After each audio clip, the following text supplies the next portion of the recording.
So hey guys, welcome back to the channel. This is a story about what if Kurama gave Naruto FUINJUTSU. You guys enjoy this, what if? Comment down below. And let me know before I start, please do support for more awesome content. And leave a like and don't forget to subscribe to my channel. And also share this video with your friends. And check out the description. And check out my playlist. So let's start the video. Chapter 1. Naruto. A young boy was walking to his favorite scroll shop.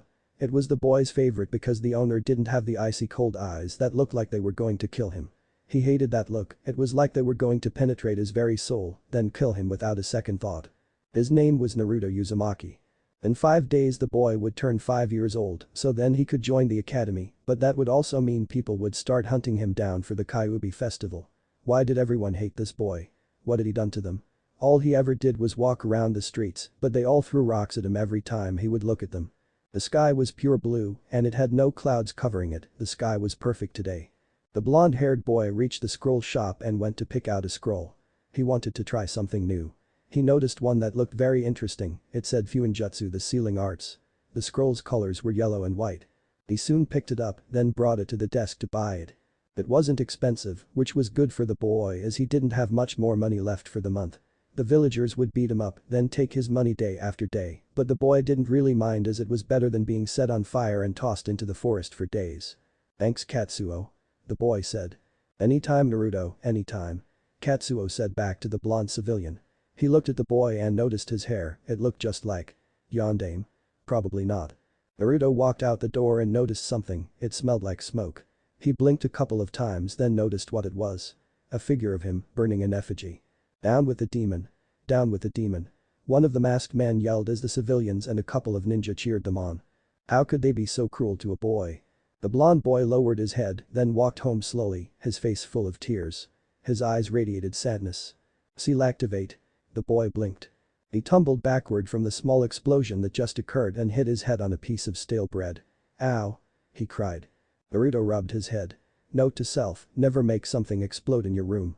He eyed the last piece of ramen that he had broken into 4, since he still didn't have much more money left for the month, so he had to be smart and make it so he could survive for the rest of the month. Note. Just a little redundancy. After noticing that he was going to run out after one more meal, he turned his head to the window just above his bed. Rocks were pelted at the window, breaking the glass. He took his arm, then proceeded to guard his head, one after another the rocks would hit his head. It was still better than living in the orphanage where he would get beat up then locked outside every day and night. The voice faded. Naruto went to the window above his bed to look at what happened. All he could see was blood. Red human blood. The boy blinked, then the next thing he knew was that the blood was gone, no red was left on the ground, and that was something remarkable as the boy had perfect vision, aided by the ability to smell stuff from as far as an Inuzuka could. Probably. The young blonde-haired child got over what happened, then started to try and focus.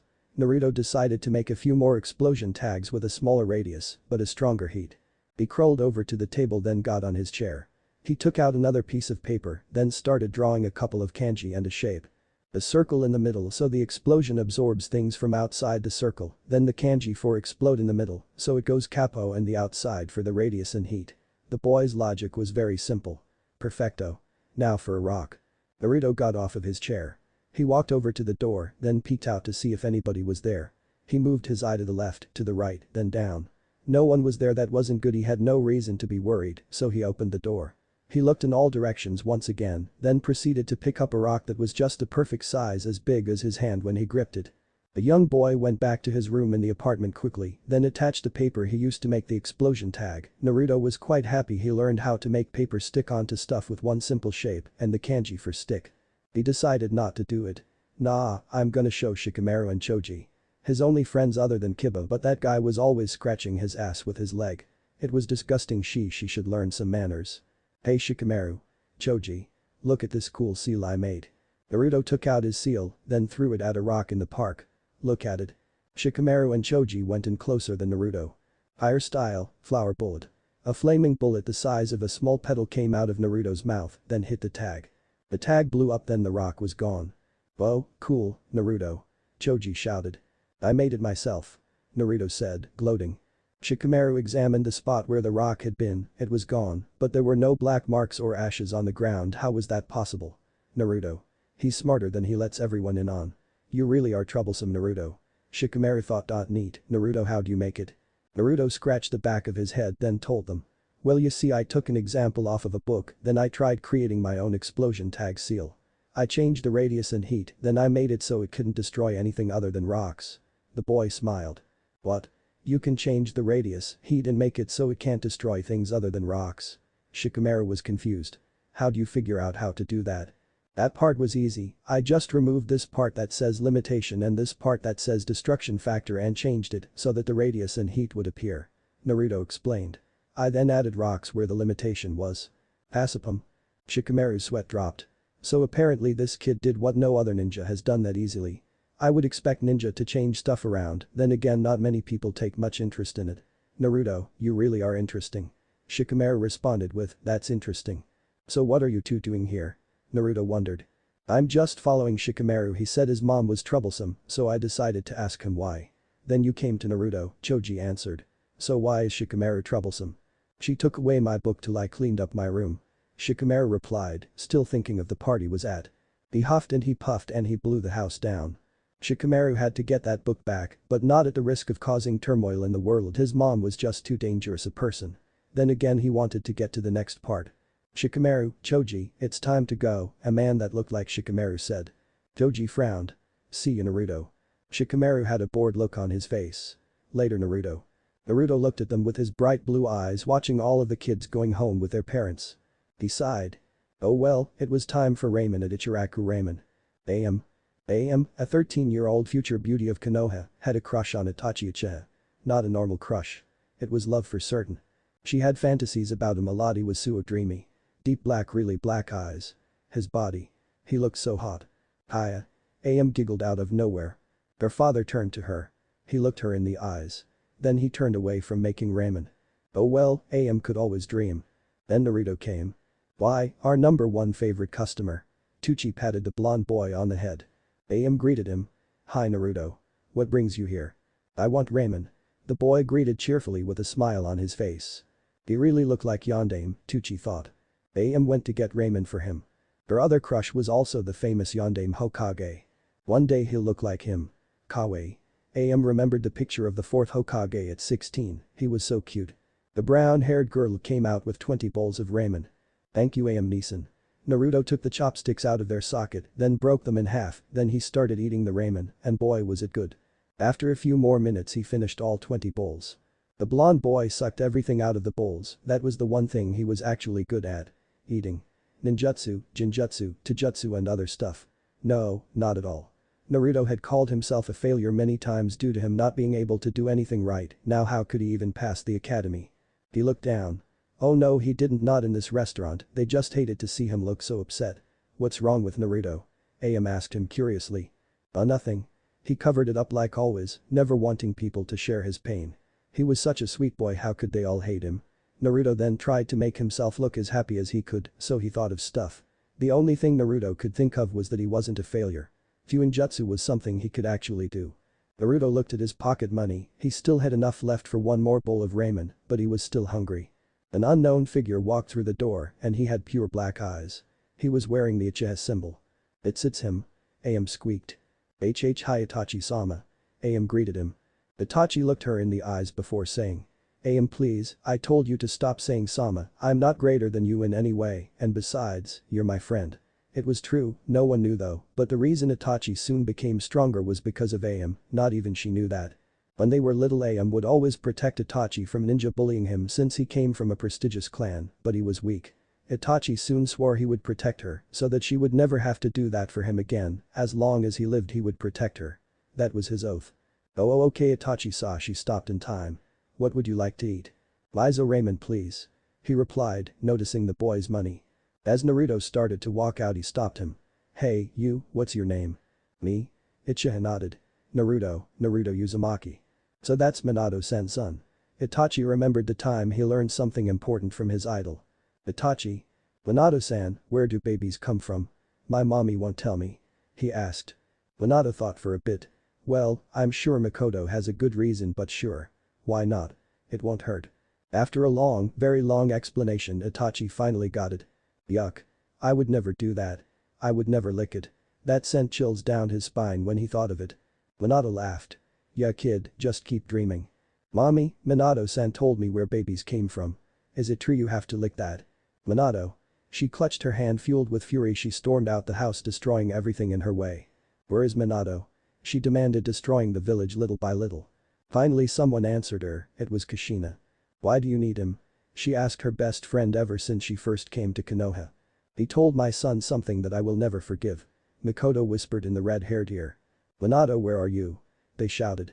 He heard the voice across the street so he went to Kushina. Yes. What have you been telling Itachi?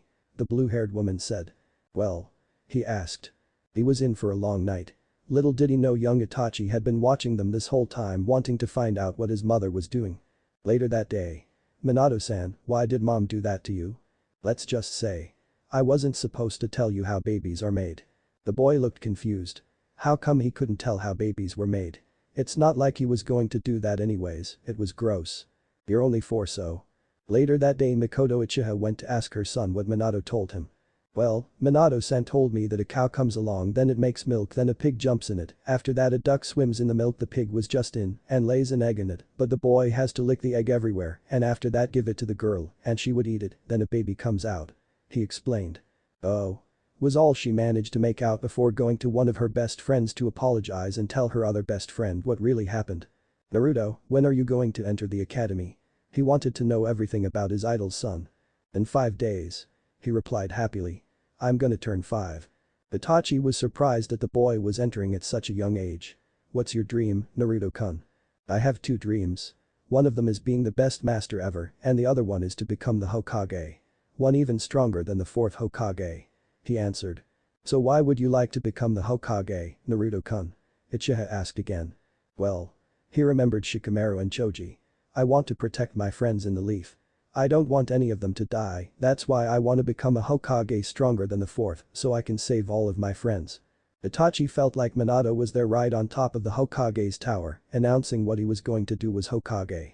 As Hokage, I will protect everyone in the leaf. Soon after everyone cheered, especially the young Uchiha boy. Well Naruto-kun, that's a great dream, he told the young boy. Now how would you like some more ramen? The boy suddenly bounced up and down with a smile on his face. Yes please. Little did the Uchiha know, but he would soon be the Kyuubi's host's idol for the rest of his life. Or at least till the massacre happens. Soon AM came and Itachi ordered Naruto some miso ramen. They both ate the ramen happily while AM started daydreaming about Itachi again. After that, Naruto went home. He jolted through the streets without a care of what would happen to the villagers, why should he, what had they ever done for him, except for trying to kill him. Exactly. Naruto the day of his birthday. 5 days have passed since his meeting with the Uchiha. Today was going to be a great day, or so it seemed for the young boy. Little did he know that the villagers were planning a very special surprise for him on the day he's going to join the academy, obviously they didn't want the boy to graduate. Yes. It's my birthday. I'm finally going to join the academy. The boy shouted at the top of his lungs as he jumped up and down on his bed. Shut up, demon. Naruto's day was ruined. One day he didn't want to hear that. His head slowly went down till he could only see the floor. Naruto had to think of something to get it out of his mind, so he decided to go eat his special limited edition pork ramen. It tasted great. He had got to thank AM for buying him it for his birthday last year. The blonde-haired boy then soon went to take a shower and get dressed. As he was walking to the academy he started thinking about things. Wouldn't it be so cool if I could hide ramen in the air? I could take it out whenever I want, wait, it would be even cooler if I could hide penguins in water and take it out at will, that would be awesome. His young mind could think of so many things, he wondered what technique the 4th made, he heard how the 4th Hokage was nicknamed the Konoha's Yellow Flash, due to his signature technique. Naruto wondered what it was called, surely it must be a great move like he could teleport and stuff, since he was awesome. Naruto then thought about the possibilities of being able to teleport. Now that he thought of it, obviously you couldn't teleport now that was just silly, you could teleport weapons and stuff easily, but a human when fighting. Ha, now that's just impossible.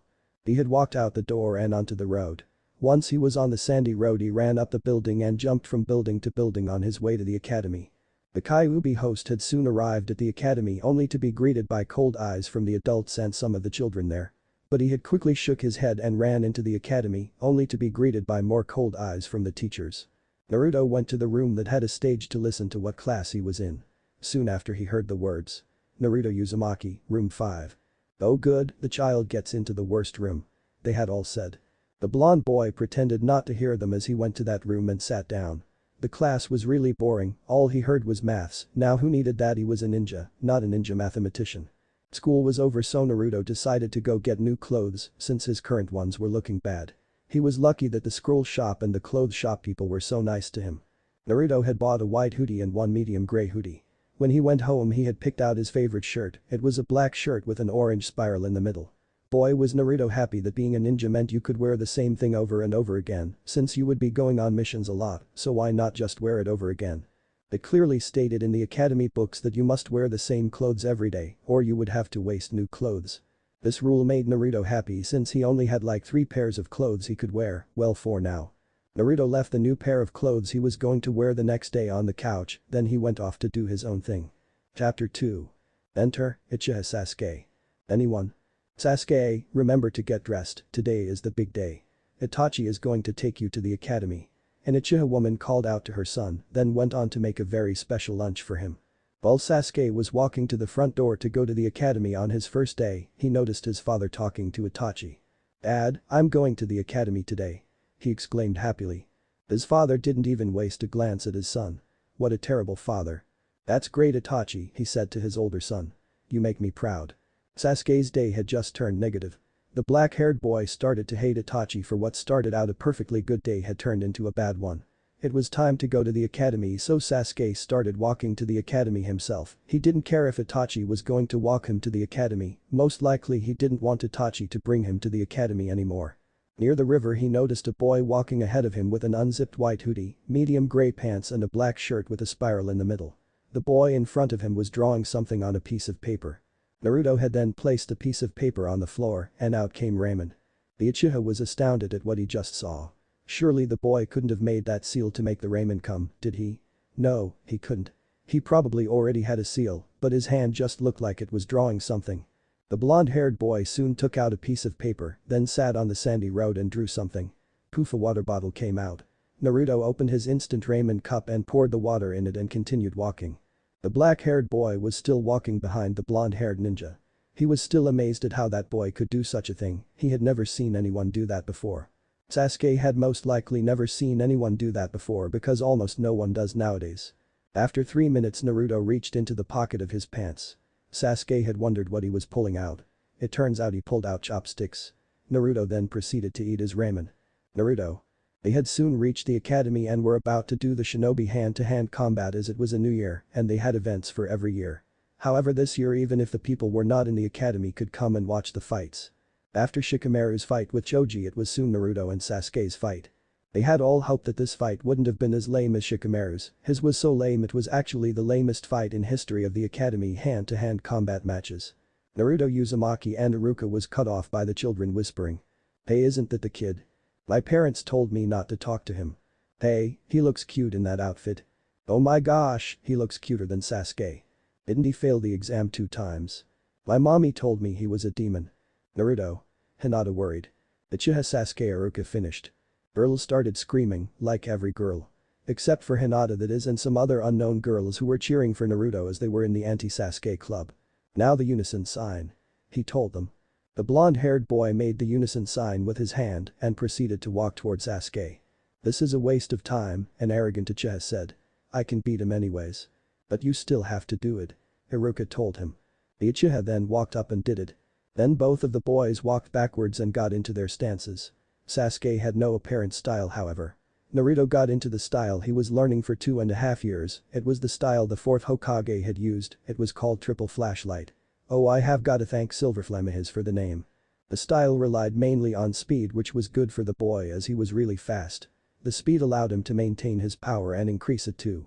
He however had bad defense since this stance relied on speed which made it so he could dodge the attacks but not block them as well. 3, 2, 1. Sasuke rushed forward while Naruto was just standing there waiting for him to come. As Sasuke was about to punch Naruto in the temple the blind ninja had sidestepped, then ran behind Sasuke and grabbed him by the arm. Naruto then threw Sasuke across the circle they were fighting in. Naruto. That was mean he had heard but didn't really care, if Sasuke was that good, why did he allow Naruto to do that to him? That's when Iruka got interrupted by screams from the girls. Again. Sasuke got up then punched Naruto at his temple, but Naruto ducked down, then punched the black-haired boy in the stomach. Of course it wasn't as strong as he wanted it to be, since this style needed speed, but it was good enough. The Uchiha was furious. He clutched his hands together, then slid under Naruto's leg before he realized it, then backflipped onto the blonde hair's head. Go Sasuke.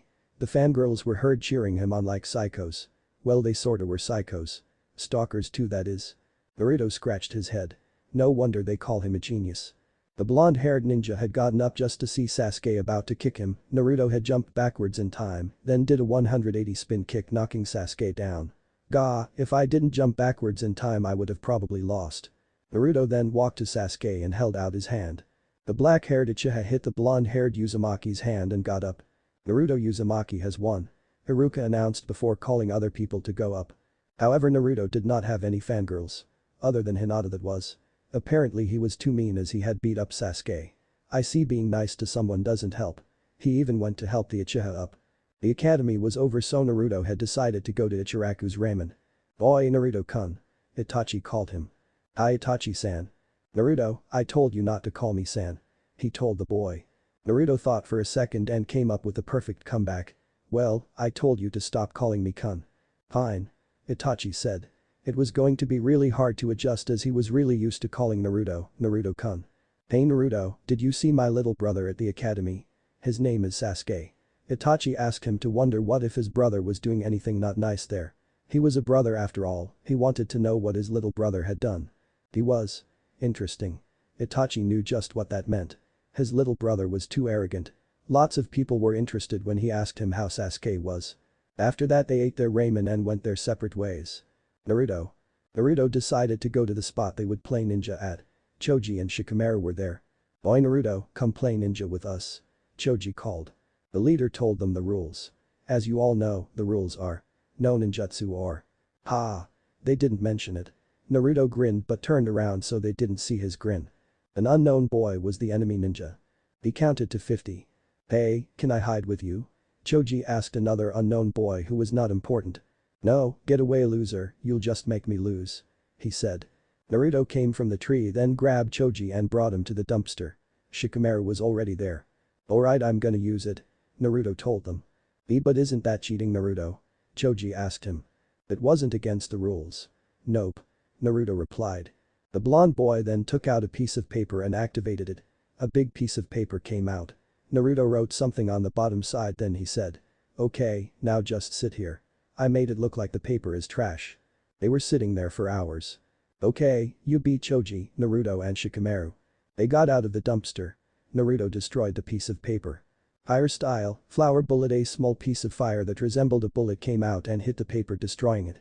They had then walked back to the spot they started the game at. Hey, where were you? The leader asked.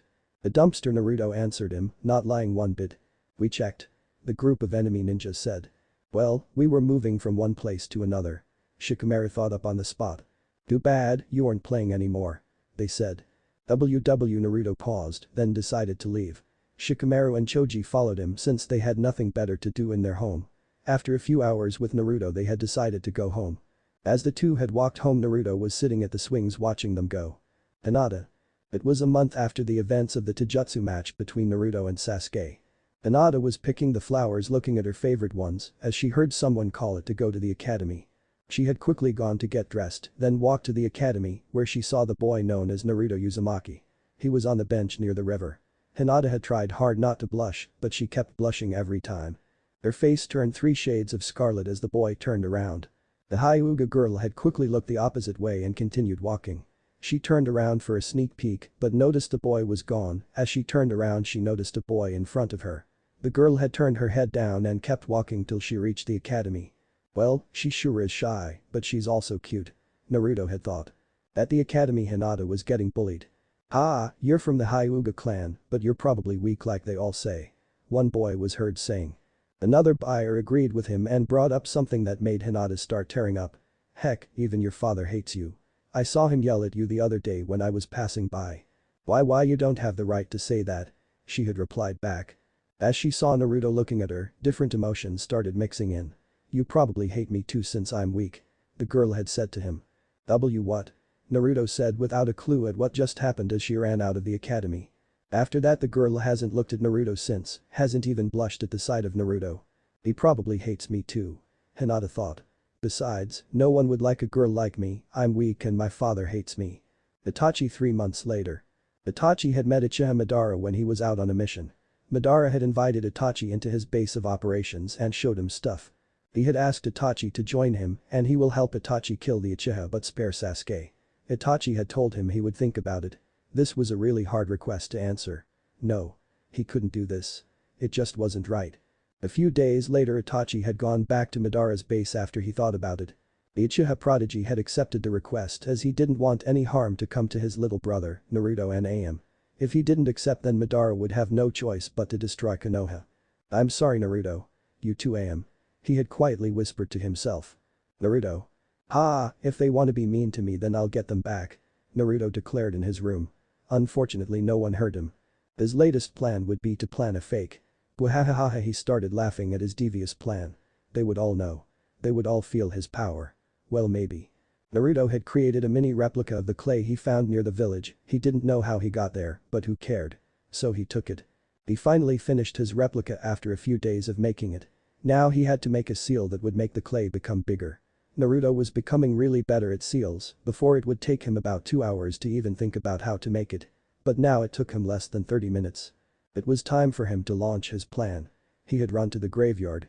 In the middle of the graveyard he had put the clay model there and put the seal on it. Seal. Activate. The clay model started growing till it became full-sized. Naruto had to run away as it almost crushed him. Screams could be heard from the village. Kyuubi is back. Kyuubi is back. One woman was heard screaming. Sandame. The Kyuubi is back. An Anbu had said. A third Hokage thought for a second. What? What happened to Naruto? He grabbed his fighting armor and ran out of the Hokage's tower to where the Kyuubi was. Why can't I sense its massive chakra? He told his Anbus. We do not know sir. They replied. As they got closer they saw that it wasn't the real Kyuubi. Who had done this? They would have to be put on a death sentence. Meanwhile Naruto was in the trees looking at them laughing his head off. Earth style, great stone hand the two giant hands had pushed the clay Kyuubi from both sides until it had completely disappeared. How was that possible? Well, he was the god of shinobi after all so obviously. Naruto had started to run back home, he didn't know people would wait at his door. You monster they started shouting. Hi. Naruto had said. They had all looked at him with cold eyes and walked away. Naruto had walked inside and lay on his bed. He had enough. He wanted to get revenge, but they still don't like him, they will never know how he feels. Itachi. The young Uchiha stared down upon his brother entering the Uchiha gates upon the cold and dark night. Cliffhanger. Well, not really but still. Amik. Kumogakure, the village of pedophiles. As Hokage of the Hidden Leaf I declare war upon Kumogakure. Naruto announced in the meeting room with the Raikage sitting next to him. Why is that? The fourth Raikage had asked him. Naruto thought for a while, then he started scratching his chin. His eyes popped open. Yes. He knew just what to say. Well, you're a village full of pedophiles. The Hokage had told him. All of the other cages started laughing, some of them even giggling and falling off their chairs. Give me proof you bastard. Naruto had remembered what his mom had told him. Well, you tried to steal my mom so you could have her breed powerful children since she had the Kyuubi in her. He then remembered what Neji had told him. Oh yeah, you also tried taking Hinata-chan so you could breed her and have powerful bloodlines in Kumo. That one sentence resulted in most of the cages dying of laughter. Chapter 3. Itachi. 5 months have passed since his last meeting with Naruto. 1 month has passed since his last meeting with Madara Uchiha. 1 day has passed since he recalled destroying the Uchiha clan. He had felt guilty inside. Flashback. Sasuke. Itachi looked down at him from above him. The prodigy of the Uchiha had killed everyone before the boy could come into the Uchiha compound, all that was left was his parents. He went into the building and opened the door. As he stabbed both of his parents his tears filled his entire face. Then his younger brother opened the door. I'm sorry Sasuke. He whispered as quietly as he could. Then he proceeded to use the Manjikyu Sharingan on Sasuke. Flashback over. I didn't think you had the guts Itachi. Madara Uchiha told him then walked away for his next mission. Naruto. Naruto rushed into the Hokage's tower into the meeting room, he slammed the door open. That's a lie. He cried. Itachi would never have done that. The boy's tears went down his face. Quiet Kaya brat. Danzo ordered. What would you know about him? Naruto immediately responded with anger in his eyes. He looked at Danzo with the intent to kill, even as the man had gotten up off his seat, he was still glaring at the man. The one-eyed man got up. "Silence, brat. You are not welcome here, you monster." A member of the council yelled at him, causing glares from multiple members of the council, signaling the third was looking at him. When the third looks at you in a council meeting, that would mean you might be killed soon. "Naruto Uzumaki, you must leave immediately, you are not to be in this discussion." Kohara Utatane commanded him, not wanting the boy to interfere any as it might result in all of them dying by the power of the Kyuubi. The surge of killing intent filled the room, causing most of the people in the room to gasp for air.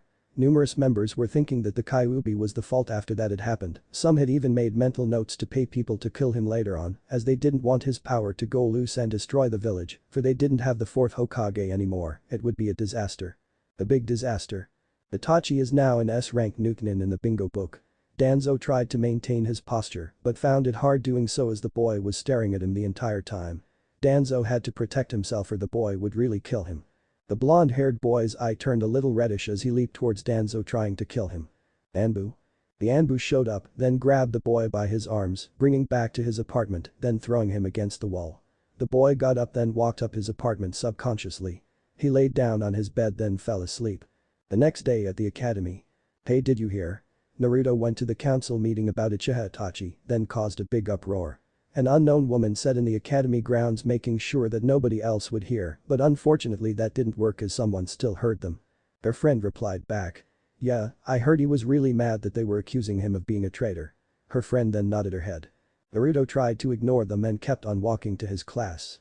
Unfortunately for Naruto, Sasuke was right behind him, hearing them gossip about the event. He was sure the boy would be furious for no reasons whatsoever, except for the fact it was about his brother, and everyone knew that Sasuke had a brother complex. The black-haired boy was furious. "What do you even know about my brother?" he yelled at the blonde-haired boy, still trying to remember the events of the other night, as he only remembered half of the details, but he knew more happened, it must have happened for sure. "He was my friend." Naruto defended himself. Sasuke remembered the times Itachi told him about a blonde-haired boy who he met at Ichiraku's ramen. He felt pretty awkward, so he just walked away quietly with his hands in his pocket, trying to act cool or something. "Well class, today we will be having new people joining us," Haruka announced. "Hi, my name is Ino Yamanaka." "Hello, my name is Sakura Haruno." "What a drag." "My name is Shikamaru Nara." "Hiya, my name," he munched on his chips. "Is Choji," he munched again. Akamichi finished his bag of chips.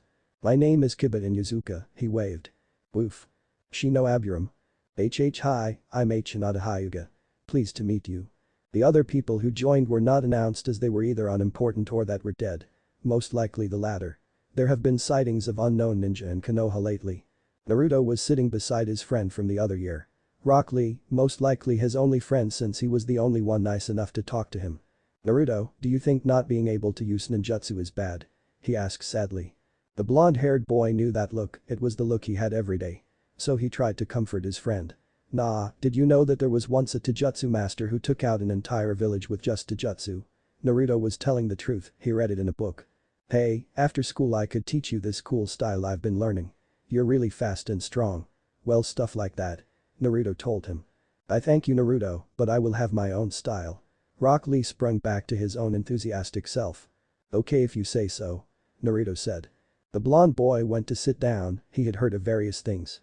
"Hey, isn't that the kid who failed 3 times?" Kiba had said to his friends. Naruto didn't care though. He had heard other stuff also. He had really hated these new people. They were so annoying, always talking about stuff that wasn't even their business, but they always liked to stuff their nose in it. It was finally the end of the day. Naruto had walked back home after school ended. After he went to his room he lay down on his bed and thought about the day. 2 years later. "Breakage-sama, we need to recapture the Hyuga girl. 4 years ago we had tried, but a strange boy was practicing in the middle of the forest, causing us to faint and the girl to run away," one of the Kumo Anbu had said. Breakage had scratched his chin. "You may do so," he had told the Anbu. He had begun to wonder about something. Like the boy was learning, he might even become stronger than the 4th Hokage. Why would the boy learn? He had many questions. But where to begin? Naruto was in the forest, he had been trying to master the new seal he was creating, it would allow him to have instant ramen on the spot. But it was really hard combining a water-adding seal, teleporting seal and a heat seal. How could he do this? It was really hard to create. As he was about to put in the finishing touches to his seal, he had noticed a girl with dark blue hair. "You can't beat me. You know it. Even my father doesn't think you can beat me. A younger girl that looked just like her had said. Geez, she sure was rude. Wait, the older girl was Hinata. Well. Just because I'm not strong. Doesn't mean I'm a failure. She had remembered Naruto always saying he was a failure, so she decided to say it too. Then how about you fight me? Hinata paused for a second. She knew she couldn't win against her younger sister, but remembered Naruto's saying. I won't run away anymore. I won't go back on my word. That is my ninja way. I won't run away anymore. Hinata told her. I see, then how about you try me? They had both gotten into the gentle fist stance. Naruto was watching the fight, they were awesome. You can do it Hinata, I know you're strong. As Hanabi was about to strike Hinata's elbow but she had evaded. Hinata went for a thrust at Hanabi's right shoulder but was quickly blocked. The younger sister had gotten into a weird stance. Oh no. Hinata was afraid to move. The younger girl had hit each of her sister's chakra points one by one. Hinata tried to block her chest, but Hanabi went for her left, causing her reflex to immediately try to defend the spot that was in pain. The last strike had hit her stomach. The older Hyuga girl had coughed up blood. Hinata. Don't lose. Naruto had cheered in his head. Hanabi focused all of her energy into her fingertips of her right hand's fingers, then thrust Hinata's stomach once again. You loser, you can't beat me and you know it. The arrogant girl had said as she walked away while Hinata was on the floor. After she left Naruto had come out from hiding going to help Hinata up. The girl had thought hard of why Naruto was even helping her. Probably because he felt pity for her. I don't need your help. Saying that was the hardest thing Hinata had ever said in her life. Sure she had wanted Naruto's help, but she didn't want it from a person who had pity for her, since she was weak. She wanted to be stronger. Naruto stood there wondering why the girl didn't want his help. Hinata had gotten up then went further into the forest. Boy. She didn't answer. The Hyuga girl had seen a lot of pretty flowers as she continued to wander into the forest. The flowers were so beautiful that she decided to pick some. As she continued her journey to get more flowers the sky got darker and darker. The sun was almost gone and the moon was rising up. Hinata decided it was about time to go home, but then she saw a shadow. She was scared. The dark blue-haired girl had started to run, but the shadow was following her as it jumped from bush to bush. She stopped running. It stopped. Wait, was it her own shadow? The girl had jolted forward rushing out of the forest, but it was following her again. The moon's light had reflected off of the shadow. She had a clear view of their forehead protector. They were with. It was them the people who had kidnapped her when she was only about 5 years old. She had to escape or else they would take her and rape her. Those pedophile fiends. Who are you? She had asked stepping backwards each time as they were coming out of the bush. They had answered her. We are Kumo nin, coming to kidnap you. As they were walking out it showed. 9 ninja. They were more secure than before, the last time they had tried to kidnap her, there were 3 ninja. All of them were soon in clear view taking their kunai out, one had a rope just in case she would try to run away. Hinata ran as fast as she could, her life was on the line if she couldn't escape. But it's not as if she could, since she was weak anyways. No one would miss her, no one was even looking for her probably. I guess. This is the end the girl had thought in her mind. She had a look of despair on her face as tripped over a twig. Now girl, you will come with us. The Anbu of the team said. The other members of his team were probably around rank as they sorta looked terrified of what they were doing currently. The Anbu walked towards her and picked her up from the ground. He had put her hands behind her back. You, come tie her hands up now. He pointed to the man with a rope. They had finished tying her up and continued to walk. Meanwhile, Naruto was out looking for her, where she was. Naruto was waiting outside the forest near the training grounds till nightfall, waiting for her to come back, but she never did. He was worried so he had decided to go and look for her. But in the forest now Naruto had noticed a dark blue hair. He had recognized them. They were Hinata's hair, besides she was the only one who had hair like this in the entire village. As the boy reached the end of the road he had seen the road diverging into 2 paths, but no hair was there. The trail had ended. The young boy had noticed a new trail of dark blue hair. The moonlight had reflected off of the hair causing it to become clear. Naruto knew instantly it was Hinata's hair as she was the only one with this type of beautiful hair in the entire village. Naruto would know as he had seen everyone in the village. The boy had continued searching for her till he had noticed 9 Kumo ninja. One of them had an Anbu mask that Naruto could clearly see. The other ninja looked pretty weak, one of them even had his hand in his vest pocket. He looked very unprofessional, like they were on a mission to capture someone, not on playtime. Naruto needed to choose between the low-ranking ninjas or the high-ranking one. He had decided to go for the high-ranking one as he had to be taken out first. Luckily for Naruto he was at the very end, so the other ninjas probably wouldn't notice if he was knocked out. The blonde-haired boy had run into the bushes as he ran closer to them. Once he was close enough to the Anbu he would knock him out. Naruto was closer, he was almost there. He had jumped out, then elbowed the Anbu as hard as he could. As he was knocked out, Naruto grabbed the 2 other ninja behind 4 other ninja, then smashed their head on the floor, but without letting the other ninja hear him do so. Naruto took out his shurikens and threw them at the 4 ninja. They had fallen down with a loud thump. The last ninja had heard the sound, but before he could jump away, Naruto kicked his back onto the ground. She stood there as if she were about to faint. Naruto walked up to her and picked her up in bridal style. Then jumped up to the top of the tallest tree that was around as the moon reflected off of her dark blue hair, creating a very beautiful color. Hinata's eyes were wide open, staring at the man in front of her that was holding her. She had noticed him holding her hair pieces. "Your hair is beautiful." The girl had blushed at what she heard and thought of why Naruto was doing this for her. He always helped her out of pity. Didn't you feel pity for me so you helped me?" she asked him, wanting to know the truth. "No, I know you can do it yourself since you're stronger than anyone I have ever met before, but I just wanted to help you." He smiled in a way that was very attractive. Her face was completely red. "Don't you hate me because I'm from the Hyuga clan and weak?"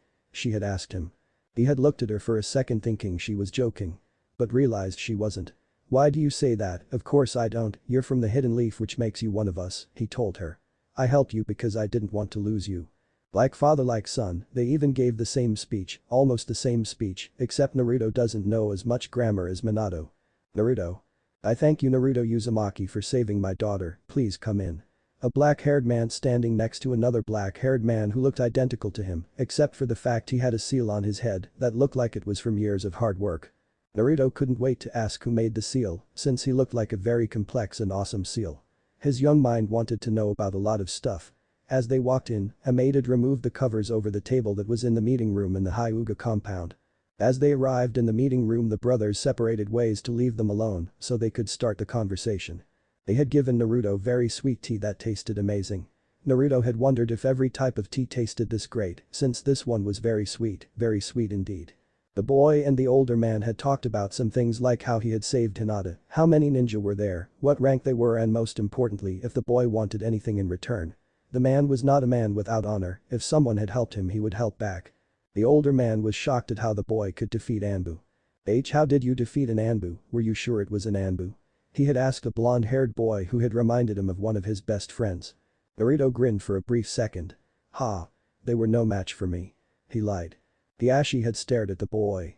Okay, fine, I caught them off guard," he said, telling the truth this time. Still for you to catch Anbu off guard." He scratched his chin. "He must be a prodigy just like Minato." "Ah, yes, about your reward, what would you like?" "A bride."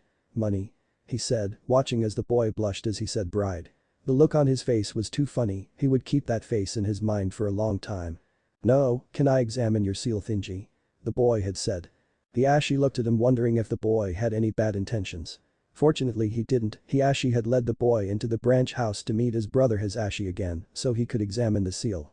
The older brother in the main family was scared that if the boy touched anything, it could suddenly activate the seal and kill his brother, as the seal was not meant for fidgeting with, but for usage.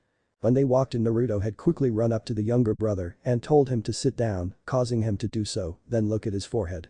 As the boy was looking at it, the branch family including Hisashi was looking at Itachi waiting for a signal.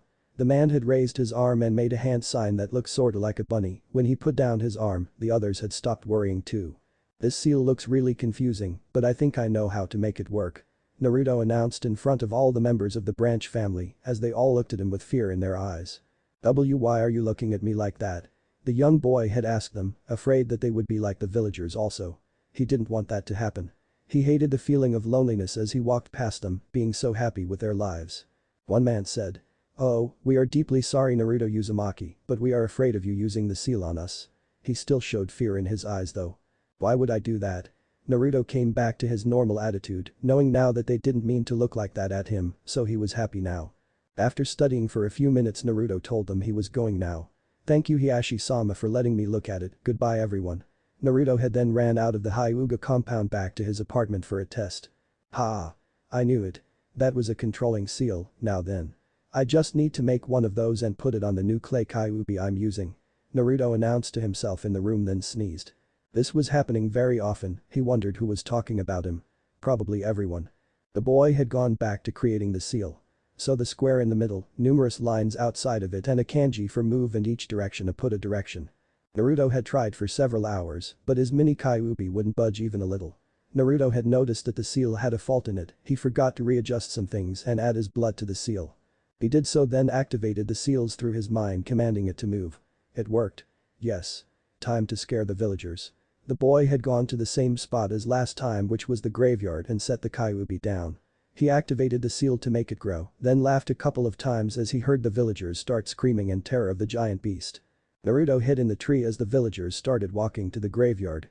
The boy had made it start moving towards them as they started covering their heads very certain that it would stomp on them. As Naruto was about to make it walk some more he started hearing voices in his head. "No you demon, get away. I hate you Naruto Uzumaki. I wish you were never born." The fourth was a stupid man. This one had made him especially mad, no one insults the fourth Hokage. "Stop living, we all want you to go die." All the anger and hate had entered him as he was slowly gasping for air, the world started turning red, his skin was getting covered by this red chakra and he had soon fell over, his body ached in pain of what had just happened, then he had lost consciousness. Hey, Minato, isn't she cute? That dark blue-haired girl. Hiashi had asked his friend for the 5 millionth time, Minato as always was clueless that his friend obviously liked the girl, since he was given very bad advice from Jiraiya during a training mission. Then a light bulb came on. He now knew that Hiashi obviously liked Hitomi Hyuga, she was the cutest girl around anyways. The blonde hair prodigy had a grin on his face as he walked over to Hitomi and started telling her about stuff that Hiashi didn't want her to know. "Oh hi Hitomi, Hiashi likes you," he said, his eyes didn't show he was lying and Hitomi was a Hyuga and they could detect lies even if they didn't want to. "Minato." Hiashi ran out, then strangled his friend till he started to faint. He actually did faint leaving the two alone to enjoy their moment together, but it wouldn't be alone until Hiashi threw his friend in a trash can. "So I hear you like me." Hitomi told the boy that liked her with a cute smile on her face after. Why yeah, I do Hiashi told her now happy that he did so he wouldn't feel shy any longer. After a few minutes of silence Hitomi slapped Hiashi and walked away. "I still don't know." She continued walking until she was out of sight, leaving the poor Hyuga to stand there. The boy had looked at the trash can, as he looked at it more and more his killing intent started pouring out of his very soul as he was about to launch a full-on scale attack at the boy who had lost consciousness. He would get the boy one day for all he did. When Minato liked someone he would be sure to get in their way, he would even ask the girl out on a date. 3 years later. Slap. Hiashi got slapped once again by the red-hot habanero after asking her out when he saw Minato blushing when she walked by. Chapter 4. The boy's eyes started turning red as his skin was enveloping in red chakra, his chakra had been increased 10 folds from what it had been without the Kyuubi's power, his normal chakra would be around mid to low cage level, but as of now his chakra was above how the Sandame's chakra was in his prime. It had felt terrible, the killing intent surging throughout the village as the mountains started showing cracks in them due to the overwhelming power that was suddenly releasing from the boy. His inner hate that he had sealed within his cheery boy attitude was now releasing out onto the hate and anger of the Kyuubi that more than the whole village had combined. His whole life tortured by the village hated by everyone was now released.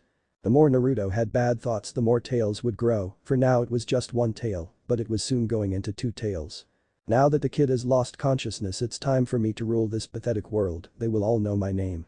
The name that was once known as Kura the Kyuubi shouted testing out the boy's body, but not before getting interrupted by the pathetic ants on the ground that should kneel before him and chanting his name. "Kyuubi." Angry villagers below him had shouted. Kyuubi had noticed the clay model of him and boy did it look handsome, but then again he didn't like impersonators, so with a flick of his wrist at an incredible speed, the clay model had been destroyed and flew off somewhere instantly. The body wasn't as strong as he expected it to be, but it was good for now. They were frightened by the killing intent of the Kyuubi, if they moved even a little bit they felt as if they would die without a second thought. So they had decided not to move even an inch or else they would get it. The Sandame had been informed that the Kyuubi was really back this time and was on a rampage. He had to stop the Kyuubi so he could save them. Naruto.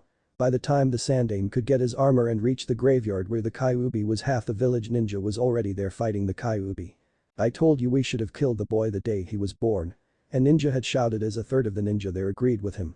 "There will be no talk about that." Sandame had announced as he got in a stance ready to fight Naruto, or Naruto's body that is. "Yes sir." They had all replied to him with, but not really meaning it though as they had all hated Naruto with all of their heart, they had despised his very existence, even though he was protecting them from the Kyuubi basically every day. Kakashi, get everyone to stand back. The Hokage ordered him. Kakashi nodded, then did as he was told. Pathetic mortal, you think you can kill me, Kyuubi said. Kyuubi, as the Sandaime Hokage, I will stop you for the people of my village. He announced proudly with a stern voice, gaining cheers from the villagers. What is happening, father? Neji asked his dad after feeling the strong chakra. He was almost crushed by the killing intent coming out from it, even though they were on the other side of town. That was just how strong it was, how much the Kyuubi hated everyone. This is not something you should know. His father had told him after getting lost and thought over how it had returned, what caused the boy that saved Hinata to lose control. He had seemed so cheerful it seemed impossible to get him down, or maybe it was all a mask he put over himself, so other people could not know if he was sad. No doubt if Hinata knew she would get upset also. The long-haired boy made the hand seals to activate the unfocused chakra to his eyes. He had then shut his eyes and reopened them. He started to focus on the spot where the chakra was coming from.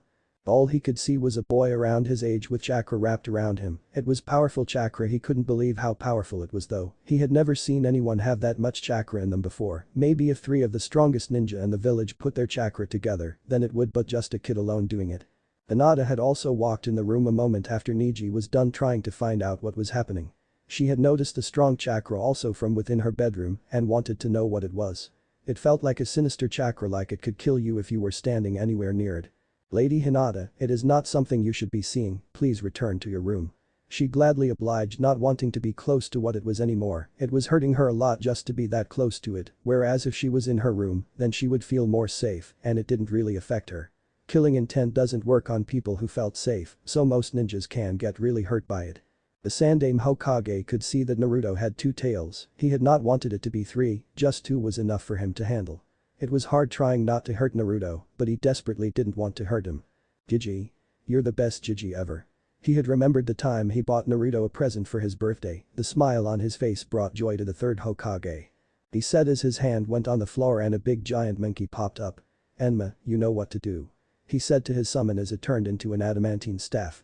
The old man was just about to swing his staff, but the Kyuubi was bored and started to rush in. No.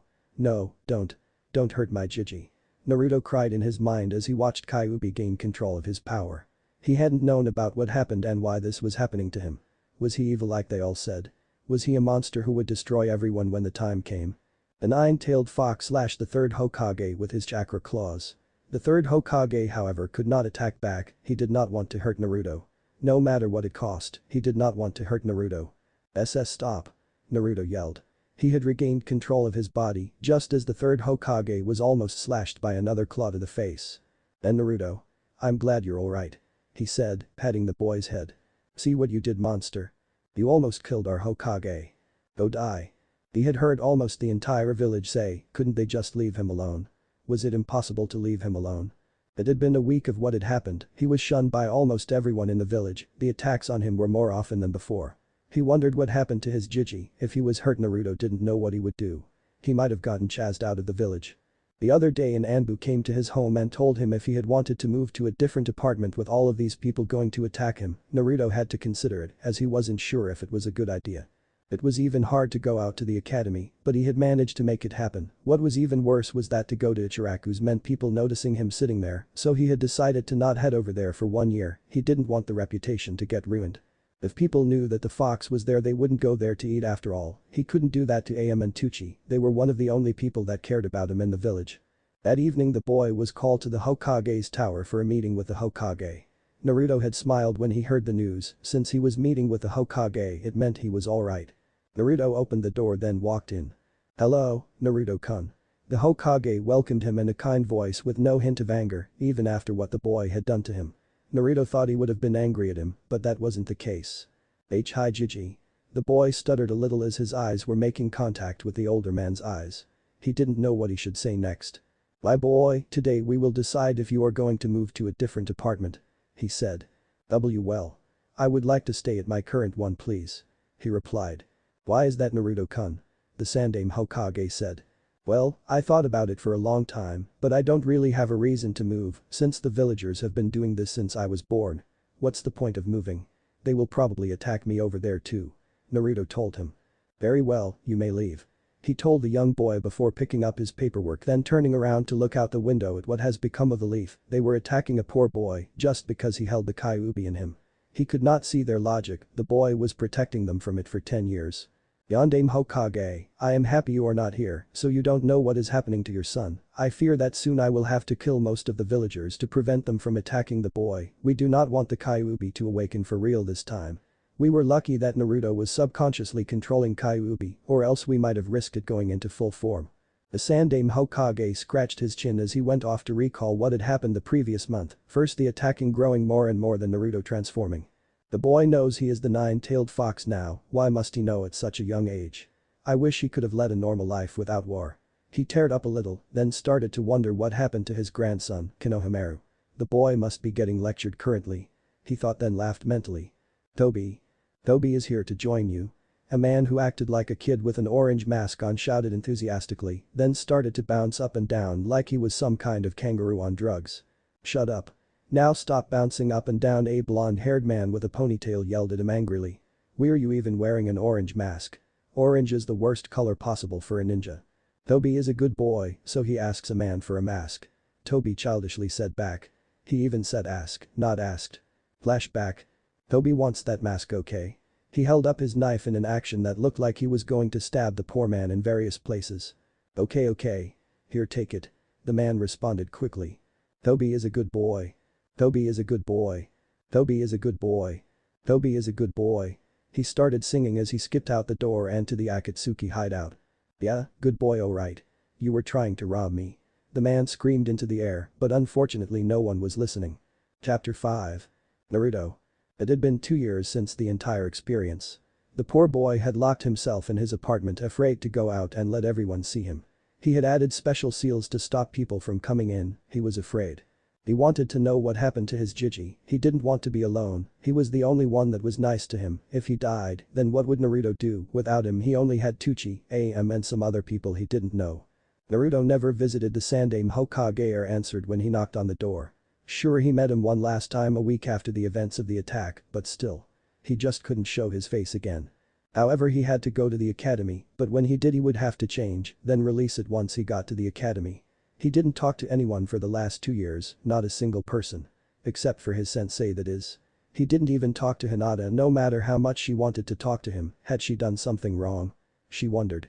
When he was at home he was using scrap paper for creating seals, he was getting really good at it. His favorite seal he created so far was the advanced version of Shunshin no. He had wanted to make something that could teleport him for years, but unfortunately that was impossible. Sure, time travel could happen, but teleport? Never. Who could create such a seal? That would be just too hard. His own seal was one where it sent him at speeds high and it could make it, so he dodged anything in his path. However, the travel limit of his seal was 500 meters, not as much as he wanted, but it would do for now. He would have to stick the seal on people with his hand. The bad part about his seal was that at the speed he was going at, he would most likely crash into the person, so it was safe to be within 100 meters to use it.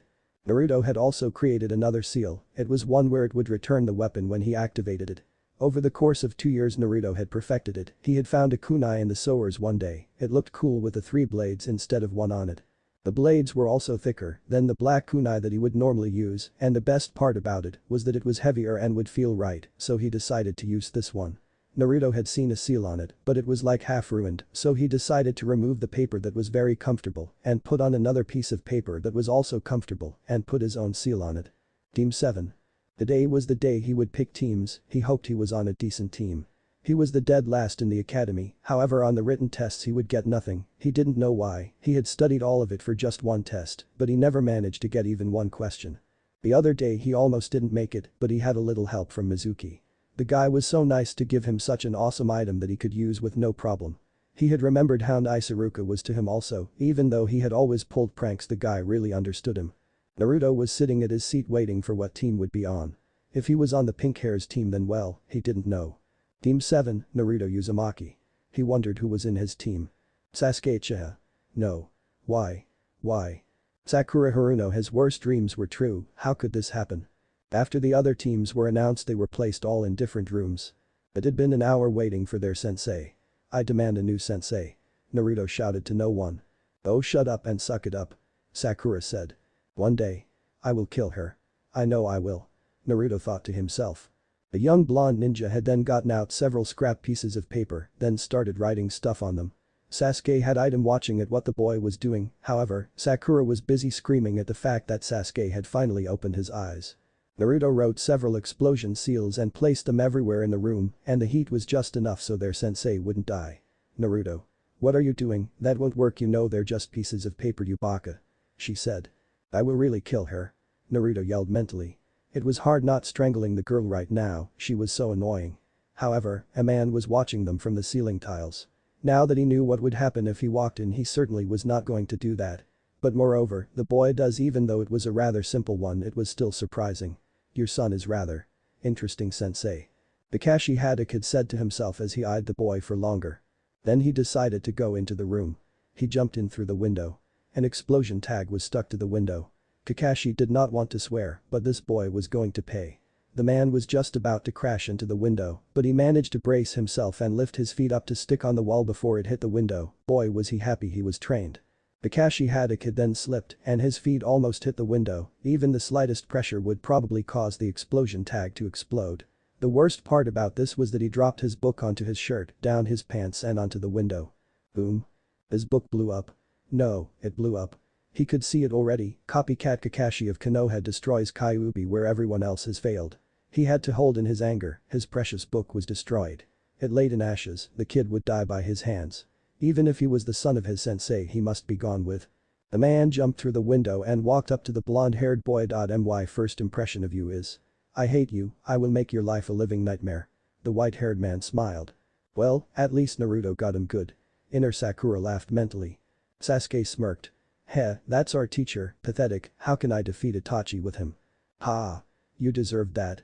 Naruto laughed in the real world. Kakashi stared at him for a long time until he told them to meet him up on the roof in 5 minutes so they could start with their introductions. Now let's start by introducing ourselves. The white-haired man told them. Shouldn't you tell us about yourself first? Naruto asked. The man scratched his head then leaned backwards. Fine, my name is Kakashi Haddock. He was checking to see if they knew who he was, the son of the White Fang, his copycat Kakashi. I don't feel like telling you about my likes and dislikes, he watched Sakura lean forward. I've never thought about my future dream. As for my hobbies, I have many. Then he went on to stare at the sky. So all we know is your name? Sakura asked. No one answered though, she let it off just that time. Let's start with the next one, he told them. Next is you. My name is Naruto Uzumaki, I don't feel like telling you about my likes and dislikes, I've never thought about my future dream, and for my hobbies I have many. Ha, serves you right. Naruto started laughing really hard mentally, it was like he was going to explode with laughter. I can't believe you just did that, Naruto. Inner Sakura laughed also. Sasuke just smirked. The man frowned. Moving on. Your pinky. She started blushing a little. I'm Sakura Haruno, what I like. I mean who I like is. She stared over at Sasuke. And my hobby is, She stared at Sasuke again. My future dream is. Once again she looked at the Uchiha. Kaya. She screamed in her shirt. And your dislikes? Kakashi said. No pig. She said angrily. Now I'll bring out what her true message was. Kakashi rolled his eyes. She likes Sasuke, her hobby is stalking the kid, her future dream is bearing his children, and her death would be due to Sasuke, Kakashi said mentally. Stalkers. At least Rin wasn't like this. He then touched the left side of his mask. And lastly. Sakura giggled. My name's Sasuke Uchiha, I have a lot of dislikes but no particular likes, and I don't feel like summing up my ambition as just a dream, but I do have an ambition, he said, looking cool, awesome, and stuff like that to Sakura. The ambition to restore my clan and without fail to kill a certain man. That means. He might marry me. He needs to restore his clan. Kaya. She started giggling to herself once again. I see emo boys, stupid boys and fangirls. Now I know how Minato-sensei felt. Kakashi thought. Not that I was emo or anything. We'll have a mission tomorrow, Kakashi told them. First we'll do what we can with 4 people, a survival exercise. Why are we doing an exercise? We've done enough of those at the academy. The pink-haired girl replied back. Yeah, I'm sure we could handle it since I'm gonna be the Hokage one day, you know. Naruto told him. This is no simple exercise. His voice raised. Of the 27 graduates, only 9 will be recognized as junior ninjas, the 18 will be sent back to the academy, in other words, this test is an extremely difficult test with a failure rate of 66% or higher. It never gets old, I'm so happy I am an instructor. No wonder Minato-sensei was having a riot during our bell test. Kakashi said mentally. Before they would get really shocked, he told them to meet him at the training ground in the morning with their complete set of ninja tools and not to eat breakfast, and left before he could listen to them whine further. Naruto. After a long morning of smashing his head against a wall with a decision to eat breakfast or not, he had decided not to, and boy was it the worst choice of his life. Naruto had met up with his two other teammates and was waiting there. It was really boring waiting for over an hour. He had then shown up after another hour of waiting, the damn bastard. "You're late." Naruto yelled at him. Well. He started laughing in a weird laugh that had a mixture of crying and laughing. "I was helping this old lady cross the road." "Liar." Naruto and Sakura shouted in unison, earning a grin from Sasuke. "Oh yes, you heard that, a grin. Not a smirk. A grin." Kakashi had then moved them over to a log, then took out a clock that was really old-fashioned. No one even sold those nowadays. "It's set for noon, here are 2 bells. You are to take these from me before the alarm sounds. Anyone without a bell by that time will be tied to a post. Also, you won't get lunch. More importantly, anyone who doesn't get a bell fails the test. And that means you get sent back to the academy." He informed them of the rules. "You aren't serious, are ya?" Naruto asked. Yes I am," he said. Oh, how he loved his job. He could ruin the kid's day since the kid ruined his book. It was the perfect revenge for exploding a perfect book. He wondered what would happen to the pervert in the hot springs. It was really intense. Start. He started laughing so hard mentally as he watched the look on their faces as they jumped away. The field they were in was grassy and full of trees. However, one tree was bigger than the rest and it was in the middle of the field. 3 logs were in front of a black stone about 200 meters from the giant tree. The whole training field, however, was in a circle shape, so it was easy to navigate around. Hiding, they're good. I thought Naruto was the dead last of the year. I can't feel his presence at all. Kakashi thought as he scanned the area for any traces. It led to a pink-haired Kunoichi. Kakashi jumped into the woods and surprised Sakura. Lesson number 1 then casted some sort of on her as she started to scream in terror at the sight of what she had seen. It was a terrible sight indeed. The white-haired man jumped out of the woods and onto the field. He quickly turned around as he saw a kid with a kunai similar to his sensei's kunai. No wait, it was the exact one. What? How could the blonde boy have it? Lesson number 2, Taijutsu. He was just about to reach for his book but forgot that the kid had wrecked it. It was time for some serious payback to the kid. Naruto jumped backwards while simultaneously putting away his kunai. They reached a big tree, his back facing it and his face facing his sensei. The boy took out 3 shurikens, then threw them at the white-haired man. Meanwhile, a black-haired boy was in the trees watching for the appropriate time to strike the man. He heard a small sound and turned around to notice someone standing in front of him. Sasuke kicked the man just below his ankle acting on reflex, then took out his kunai, but the man disappeared before he could take a quick slash to the knee. "Hey! Where are ya?" Naruto shouted out, then noticed a quick tap to his head. "Boy!" Naruto yelled, gripping his kunai tightly, then lunged his kunai at the man's arm, pulled it out afterwards and backflipped. However, his head hit the floor and his leg hit the tree. The man, however, was still up on top of the tree staring at the boy, then laughed. "Ah, he stabbed me. Is this kid dead?" Then again the academy based their results on written work. "I have got to file a complaint to the Sandaime," Kakashi said mentally as he put his hand about 2 inches from the wound to his left arm. The green light appeared as if coming out of his right hand. Soon afterwards his arm was fully healed and had no marks on it whatsoever. Naruto frowned. Dang, he can heal himself and that hurts. The blonde-haired kid then threw his kunai at the man. The man then grabbed the kunai tightly and started to register what he was holding in his very hand right now. The kid used the kunai as a distraction, eh? But this? The Yondaimes. Kakashi rubbed his head. It was just a couple seconds later that he noticed the kunai disappear, then a kid with blonde hair reappeared and kicked him across the face, grabbing the kunai at the same time, then jumped backwards off the tree. Kakashi fell over on the other side of the tree. Duration. How did he reappear? Fuinjutsu perhaps. Minato-sensei, your son is growing up interesting enough, however his and ninjutsu are almost non-existent from what I have seen. Kakashi said to himself. Was this Naruto? How is he so strong, Sasuke thought. However, after my defeat by him 5 years ago I trained hard and I'll show who is superior. Sasuke said proudly. The black-haired boy then jumped off of the tree and threw 3 shurikens at the man who was currently getting up off the ground and rubbing his head. Naruto noticed him jumping off the tree branch and quickly warned him to stop with an eye signal, but the Uchiha didn't listen due to his pride getting in the way. Sasuke took out his kunai, then was about to stab Kakashi, but the man was suddenly gone in a blink of an eye. The boy's kunai was now stuck in the ground. Help.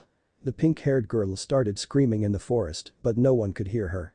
There was fog though, not very thick fog, but it had fog. Everywhere the girl looked she could only see Sasuke's head sticking out of the ground with a knife stabbed through the right eyeball and a ton of needles everywhere. It was disgusting. SS Sasuke-kun. Sakura screamed once again, even tearing up a little.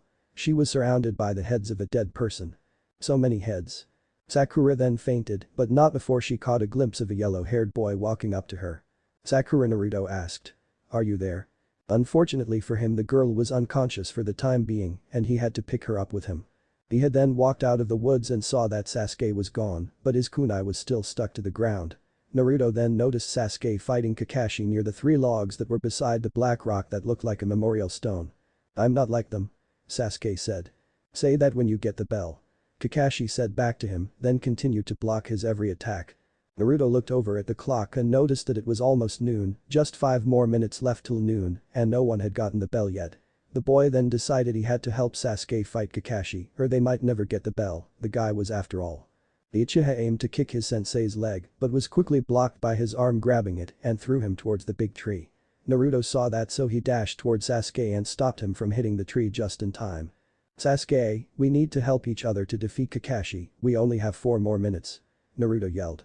Sasuke thought for a while. "The Uchiha don't need help. But I need to defeat Itachi, and without becoming a genin I never will." "Fine, dope," he replied. "Good team," Naruto said back.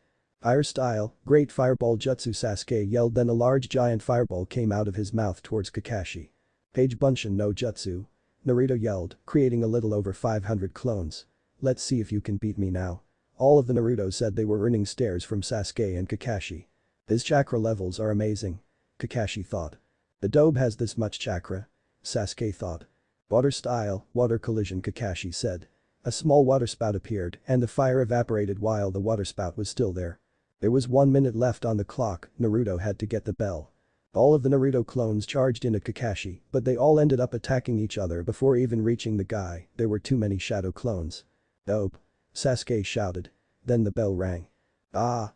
No!" Naruto screamed. "You have failed," Kakashi said, then led them over to the 3 logs. Once they were sitting down, he went over to Sakura and picked her up and tied her to the middle log. "What?" Sakura said, then opened her eyes seeing the 2 people beside her eating. "And why am I tied to a post? Get me out of here," she yelled.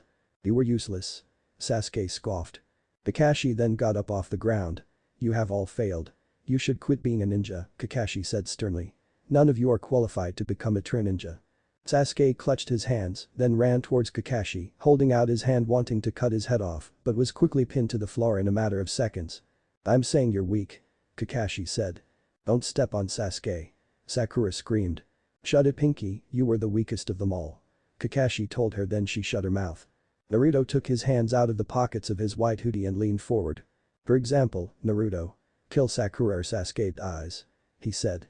"Yes," Naruto shouted enthusiastically but forgot to tell the difference between reality and his mind. What?" Sakura yelled angrily and Kakashi just looked over to Sakura. "Do you kids think being a ninja is easy?" Kakashi asked them.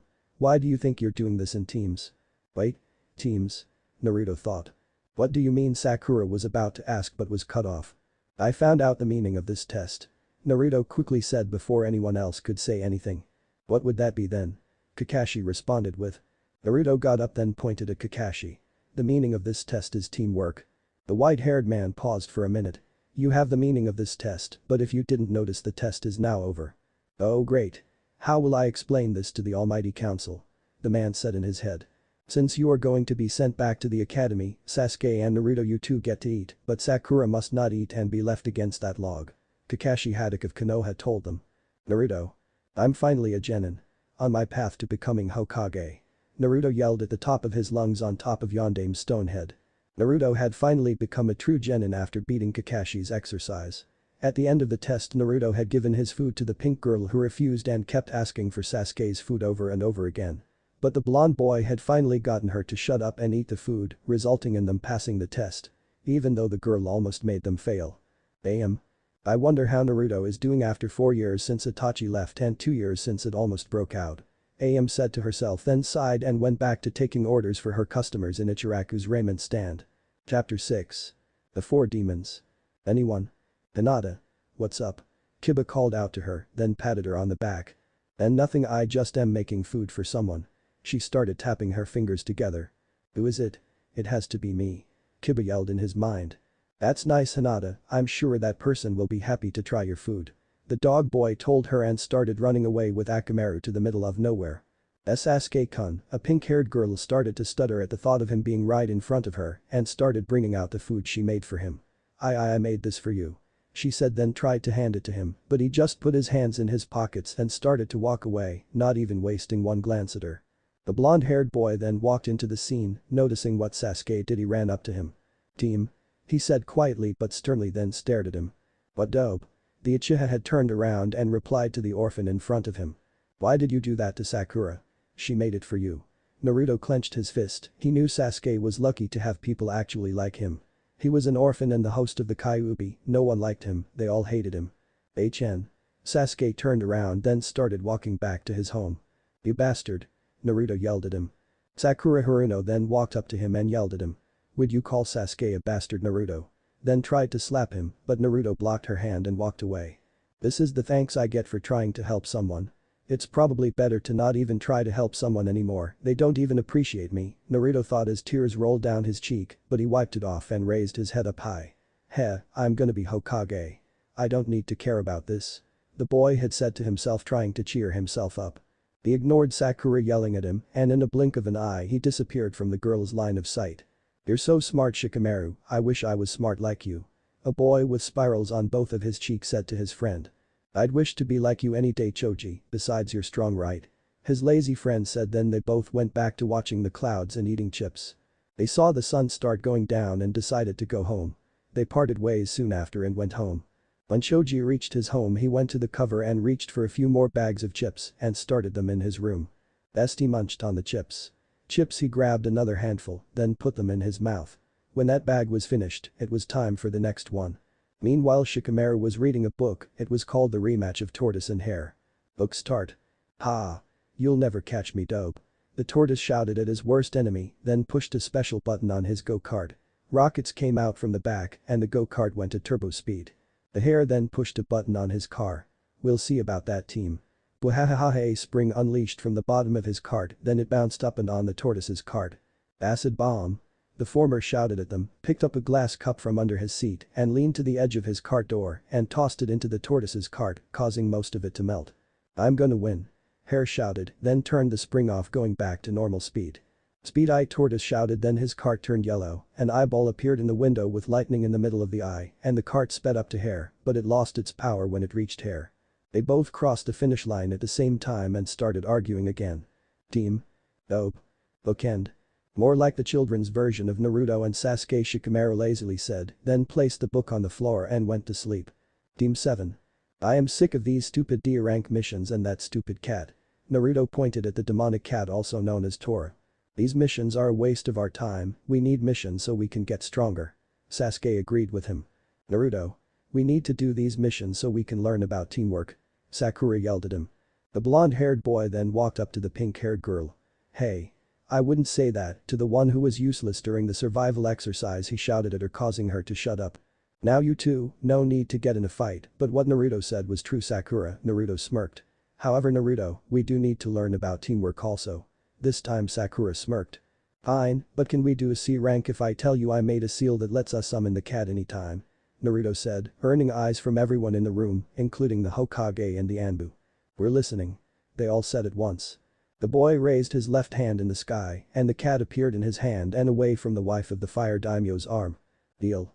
The Hokage quickly said. Here's your mission, you have to go to Kumogakure to sign a peace treaty and for various other stuff only Kakashi must know. The Hokage told them, then turned around to stare out the window. I know this is a mission that might get you killed by Naruto, but you are probably the only one who can change them. You did it to Iruka and I know you can do it for us. Council. You say what? Kaharu asked. I said that Naruto Uzumaki has found a way to teleport that demon of a cat. The Sandaime Hokage told her. All of the council members got up off their seats and said. Did I hear what you just said correctly? Yes. The Hokage replied. We have to reward the kid. One of the members in the room said, obviously they knew how bad that cat was. We need Naruto Uzumaki to share his secret with Konoha, we need to take it by force if he is not willing. Danzo said, earning cheers from the council and the non-council members in the room. Gears Saratobi rubbed his chin. We will do no such thing, it is his choice to tell us. But, we must know so we can get rid of the painful mission once and for all, besides do you not remember us as kids? Having to chase the ancestors of that cursed cat. Danzo told his Hokage friend. That is true, we will get Naruto to tell us then. Hiruzen announced. Naruto. Team 7 had met by the gate of Konoha on their journey to Kumogakure, for it was a long journey and Naruto had packed a lot of food in his home. By food he means instant ramen and he could summon them with a seal. I will now tell you what your roles in my team will be, Kakashi told them with his right eye half opened. Naruto, you will be the Taijutsu and specialist, Sasuke, you will be a Taijutsu and ninjutsu specialist, and Sakura, you will be a medic nin and specialist. Why is that, Kakashi-sensei? Sakura asked her sensei. Well, Sakura, you have the least amount of chakra, so your chakra control will probably be very good, while Naruto, your chakra levels are unbelievable, so you will probably have little to no chakra control. But you are an expert on seals currently, and your taijutsu isn't bad either, while you, Sasuke, you are in the middle of that, and you come from the Uchiha clan who specialize in ninjutsu. Your taijutsu is also around Naruto's level but a little better. The white-haired man explained. My hard work from the time Dope beat me in the taijutsu match is working. I am catching up to you and I will soon defeat you. Itachi. Sasuke thought. Yeah. Naruto shouted. Sakura then started talking about how her chakra control was better than the others along the road, earning several glares from Sasuke.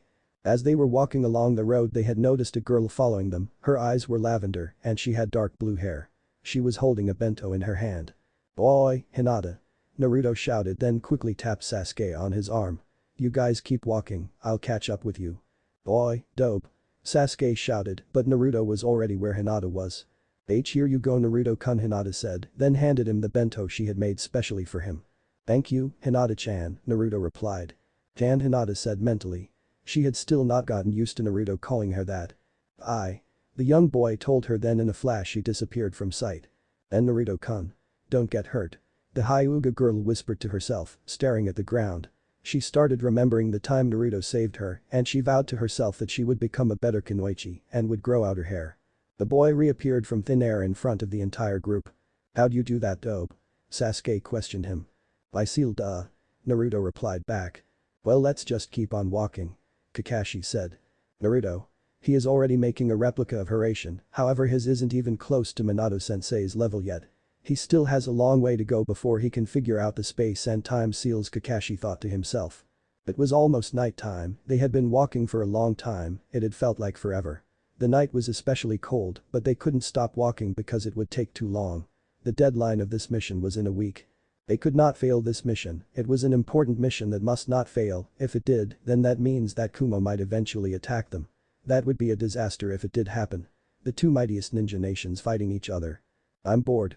Naruto whined while walking along the sandy road in the middle of the night. The moon was finally up to its peak and the crickets start chirping, attracting other crickets to start chirping. Stop whining, Naruto, we have to, it's a very important mission. Sakura told him. However, a mission like this, why would the Sandaime make it a C rank? Or Naruto. Kakashi figured since Naruto could probably change their way of thinking like he did with most of the other people in Konoha. Fine. The blonde-haired boy sad then continued to walk along the road while staring up at the night sky, watching the beautiful yellow stars up in the night of the sky. It was 2 days later, in total a week since they left the village, they had not slept even once.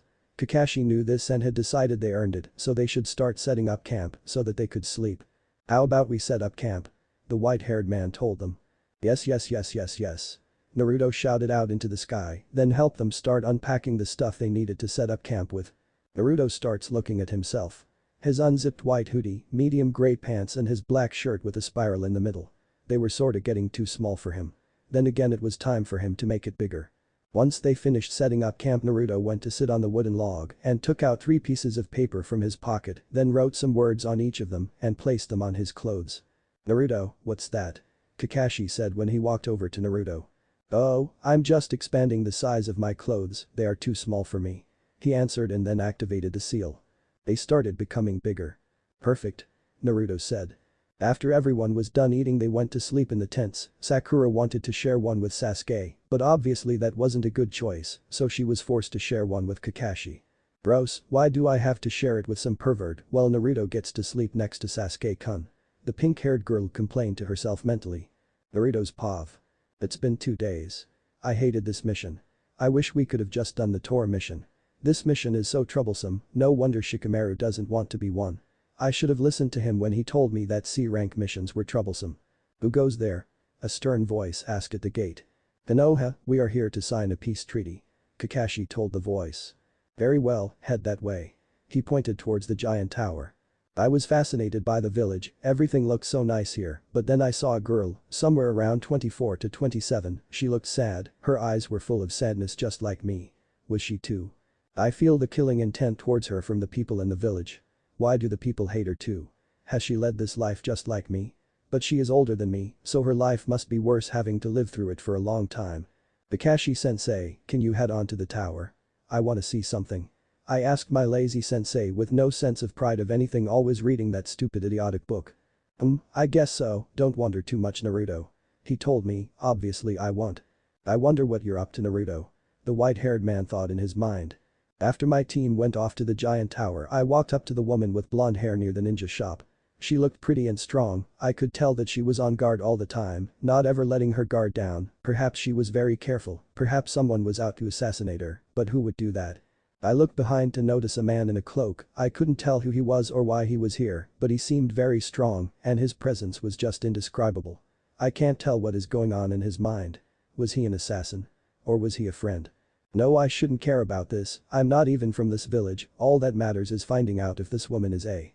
But what do I feel, it seems. Rather evil, full of killing intent. But oh well, no need to care about it right now. Hey, what's up Wani-chan? I called out to her. Hello little boy, what's your name?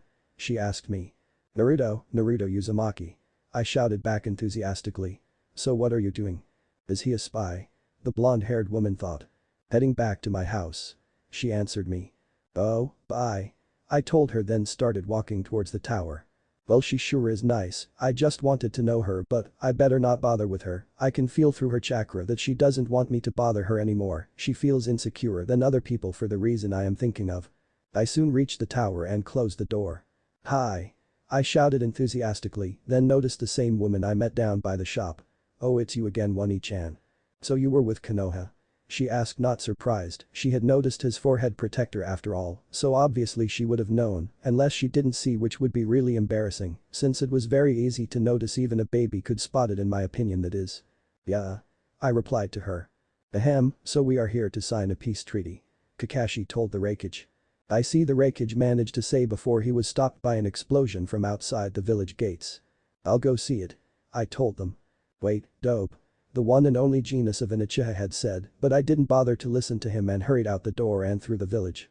When I reached outside, the blonde-haired girl and another man who looked really weird appeared. Hey, skunk, you ready to funk, cause Killer B is here. What? All three of the people looked at the person who said he was Killer B. Ours Pav. Those two, they are just like me. You two are Jinchuriki, are you not? I asked them just to be nice like Tamari, and Kankuro told me to be before I killed them. Hey you fool. I demand Jayuki be called Lord Eight Tails and Mida Killer B to be called Lord Jinchuriki, you got that? Fool you fool. He said to me, with his language that confused me to no end, was it some type of new language they use in Kumo?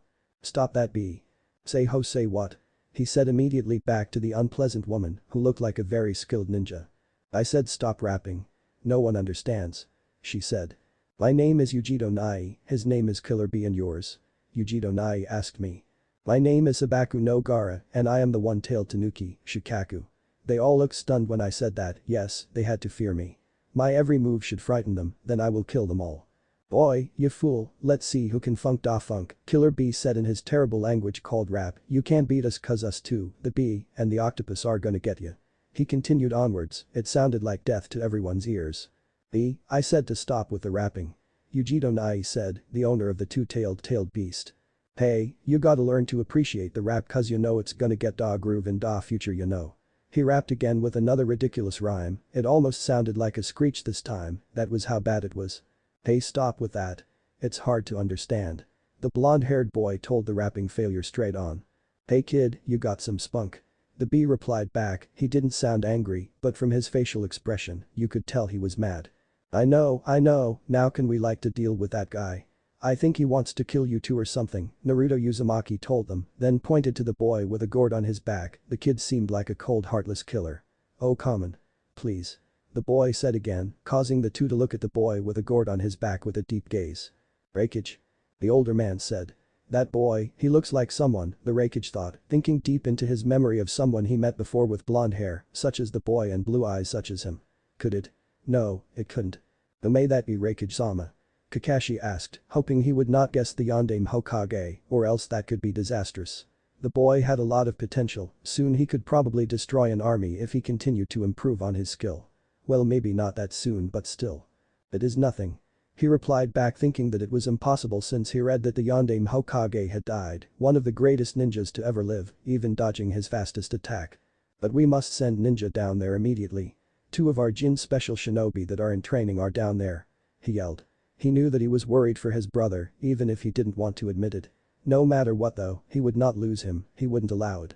"Sir, we will go down there," the white spiky-haired man said, then went out the door with his 2 genin beside him. "Battle? They're stronger," Naruto yelled in amazement, the skill of the 2 shinobi fighting side by side against a weird boy that had a gourd, they seemed like they were very skilled. Much more than he was. One by one the shield of sand started to become weaker, the more they went the thinner the shield would become. You could see a crack throughout the shield, however, it didn't seem like it would break anytime soon. You could hear the breathing of the boy from where Naruto was standing easily, the sound of his breathing was unpleasant, you could say, it sounded like a laughter coming from a maniac. "Boy, you fool, you can't beat Lord and Lord Eight Tails, us two we da ultimate team." B started his rap again, then clutched his arm and released it as a cloak of red chakra came pouring out of his body. "What?" Naruto yelled. They all became surprised that Naruto would know what this chakra was. Yes, it was the chakra of the 8-tailed ox. Vegito was just about to turn around to ask Naruto how he knew that, but her leg was suddenly gripped by sand as they started to become tighter. He finished charging his red chakra up, then started to run towards the sand boy at a quick pace, then it soon hit him and went through the shield of sand with little to no difficulty. The sand then started to become looser on Yujito's leg, so she put her 2 hands on the side of the sand and pried it off. "Now boy. Where did you learn of that chakra?" she asked the blonde-haired boy standing in front of her. They were in a forest away from the village with no one in sight. Naruto held his hand towards the sky, making her look towards it, then lowered it quicker than the eye to see, but before she could look down the boy was gone and his chakra completely disappeared. "Naruto." Naruto scratched his head and body all over. This was one of the bad things about his high-speed transportation seal, was that if you traveled a long distance, you would eventually start crashing into stuff and not automatically dodge them. The Raikage noticed him and greeted him. "Hello, boy," the man said to him. How did you do that?" he asked the boy again, curious if he was using the seal like the other person was using. "Yep. My own seal. I'm gonna make a seal that lets you teleport with space and time soon though. Just you wait. Currently it just makes me move super fast. It's awesome and makes me dodge things if it isn't far," the boy explained to the older man, earning a nod from him. "I see. His son," he said to the boy but quietly added the end part. "Fight." A huge wave of sand poured upon the poor souls in front of it. The 8-tailed ox stood there quietly as it waited for the sand to strike then. A red aura covered the huge sand tsunami as it reflected and went back to attacking its owner. "Fool, you fool." The bee said, then his partner went behind the sand user and struck him in the neck before he could see anything happen. Vegito Nai's elbow hurt. It didn't dent anything in the kid's neck, which was funny as it was fused with a blue flame in it. "Armor of sand," he whispered quietly as clear sand appeared where his neck should have been. His body soon broke down soon afterwards and his real body was nowhere to be seen. He didn't know that the sand follows him, I guess. Even though it was that simple, Yujito thought within her mind, then planned her next move. She took her arms and encased blue flames around it. Gara raised his hand up towards the sky as a piece of dirt exploded up. The boy lowered his hand and pointed his finger at Yujito, then with a flick of his wrist, the piece of dirt charged towards the woman. "That's fast.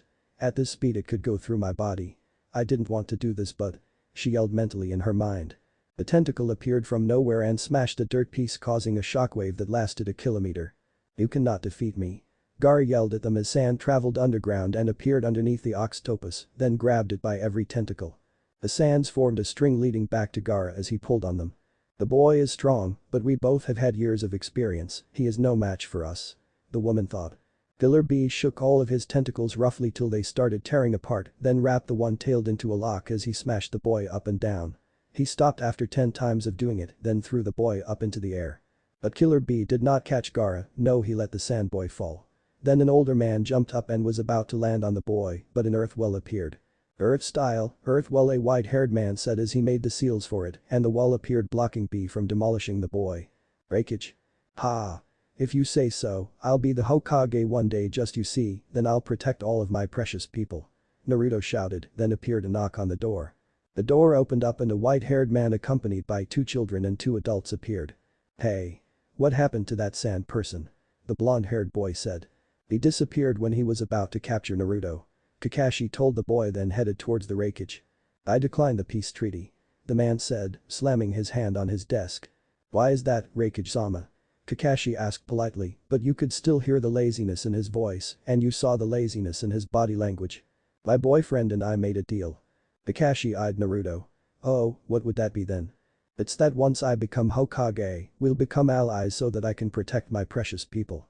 Naruto yelled in excitement, then ran out the door, jumping out the window and towards the gate of the village. Chapter 7. Your mission, bring fun to Konoha. Naruto. If I can create a seal that allows me to target people then move to them with super high speeds. Who said I couldn't create a seal that allowed my weapons to track the enemy and stab them, pointy things plus tracking equals awesome. The blonde-haired genius started talking to himself about various ideas he had in his mind as always. But this time, he will put his experiment to the test. He started drawing a couple of seals, then attaching them to each other. Most masters just never thought of using sticky stuff to stick them on each other probably, however this kid was a genius at. After a few hours or so, he was finally done with his great idea, now it was time to take it to the test. If this worked, he could pull the next evolution of the exploding watermelon and flying kunai prank. However, that was a story for another day. Naruto decided to make a list of things he should develop one day. Apparently his list was so long it had to be split into pieces and hidden inside his closet. Soon after he was called to the Hokage's tower for a mission that would take all of the 9 genin that passed since, then again that was until the next day. For now Naruto would want to go and do random stuff outside, Whatever it was, he hoped he met someone interesting, but not too interesting, since that would lose all purpose. Team Youthful. Naruto. You are most youthful. Lee shouted out from behind Naruto, scaring the boy. Now that he was a ninja, Naruto knew better, so he would be careful with everything.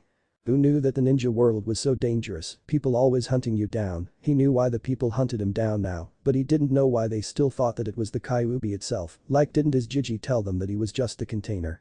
Naruto had really wanted to just kill those villagers for the heck of it for a long time now, but he didn't have the heart to do it, besides it was still his village. Hi Lee. Long time no see, what's with the youthful thing though? It's been 3 years. Naruto smiled, he was glad to see his old friend from the academy days again. His hairstyle was a bit weird though, and that green jumpsuit. What the heck? Other than Lee's new haircut and the new suit, he was still the same old Lee, big.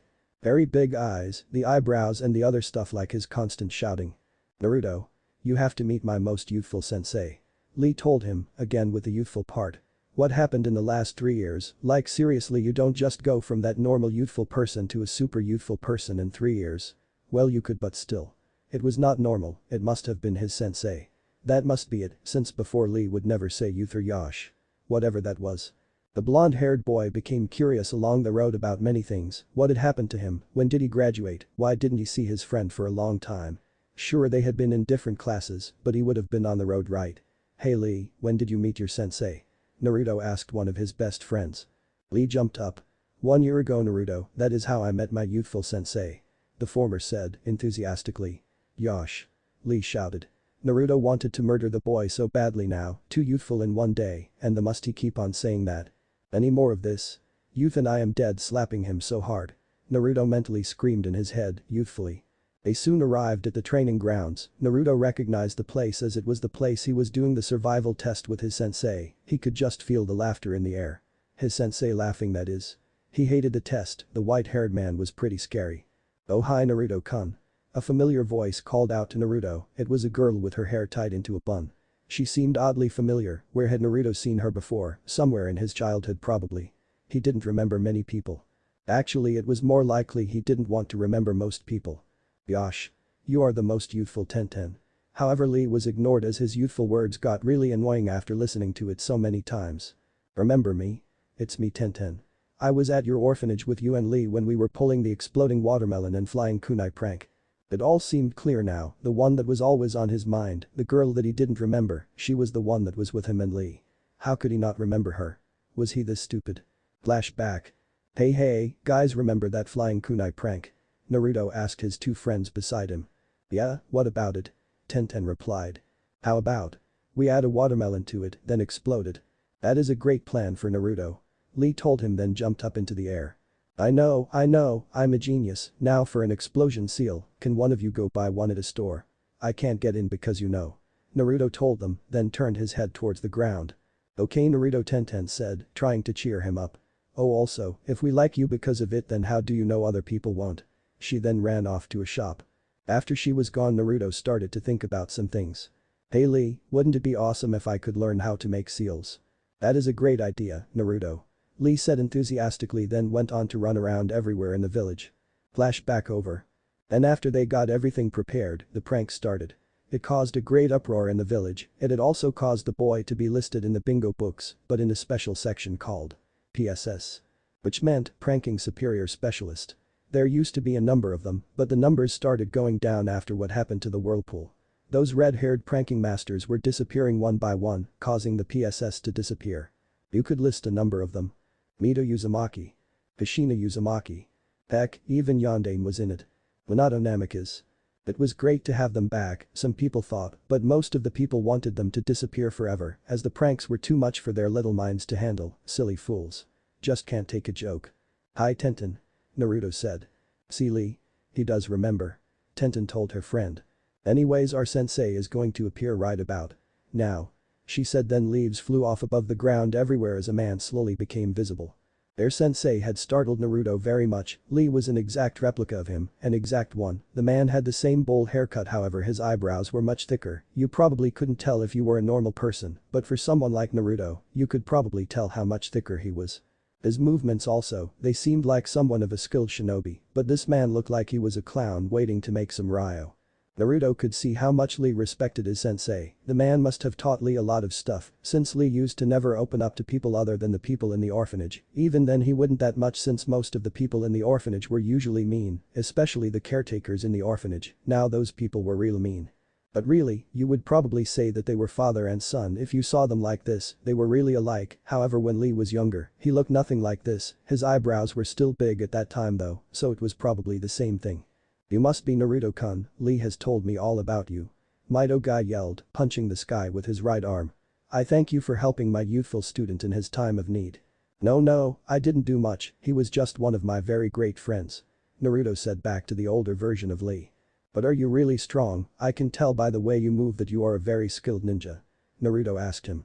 Oh, my young lad, you must be a very good shinobi to be able to tell if a ninja is good by the way they move, not most people your age can do it. Guy replied back. Hey Naruto, wanna come with us to train tomorrow? Kakashi sensei never trains us. Naruto told them. Yeah sure. That would be awesome, Kakashi won't take me to do any missions, apparently it's because the new book is coming out in limited edition form, it has over 40,000 more words, or so I heard after all, he kept on mumbling about it when we were walking back from our mission. Your sensei is Kakashi Guy asked surprised. Yeah, do you know him? Naruto, didn't you know? Your sensei is my sensei's eternal rival of youth Lee shouted as hard as he could to create a dramatic effect. He is even in the lead. Really you must be awesome then. The blonde-haired boy said. Alas, nowadays we just settle it with Jankenpon since he is busy reading his youthful book. Guy exclaimed, sadly. Oh. Naruto thought. What are you doing tomorrow? The yellow-haired boy asked them, he didn't want to pry, just wanted to know what his two friends were doing at this time. A mission. Lee shouted. So what's the mission about? Naruto asked curiously. The mission is us escorting someone to the land of the waves. Lee shouted. Naruto-kun have you done a C-rank mission before? Mito guy asked out of the blue. Yeah, we did one with Kakashi a while back. Naruto told him. You are the most youthful Naruto-kun. Guy told him. Naruto. After they left the Hokage tower, Naruto walked around the village. He first stopped by the ramen stand to eat, he hadn't been there a lot ever since he had become a genin, he was far too busy, but with the money he had from doing the missions he could order the best ramen in Ichiraku. It was called the Ramen Special Plus, it had a terrible name, but what was inside it was awesome. Naruto had only eaten it once because it was the grand opening of this new ramen special. Naruto was the official taste tester of Ichiraku's ramen now since he had such a good sense of taste, and his parents were once the god of ramen tasting, not really they were. When Naruto walked to the ramen stand he was greeted by Hinata, and old man Tucci. He had no idea why Hinata was there, but he enjoyed her company. They had enjoyed the afternoon eating ramen and playing games. AM would play with the two, the game they liked the most that they played was called Steal Naruto's Ramen. Then again, it was them who liked it, Naruto hated the game, it was his ultimate ramen. The food of the gods, dang it, they should learn to respect the almighty ramen. It was around 8 in the evening and the blonde-haired boy had finished eating. He bought over 20 bowls of the ramen special. How he loved his ramen special plus. It was the best dish in the world. It could probably be a dish that was made specially for the daimyo of Konoha. Not that Naruto wanted that to happen since. If that did happen then Tucci and AM would be his personal cooks and Naruto would not be able to eat it anymore since they would be kept in a secured place. The boy did not want that to happen. He would miss the two and the tasty ramen that they made, but mostly the two. "Hinata, want me to take you home?"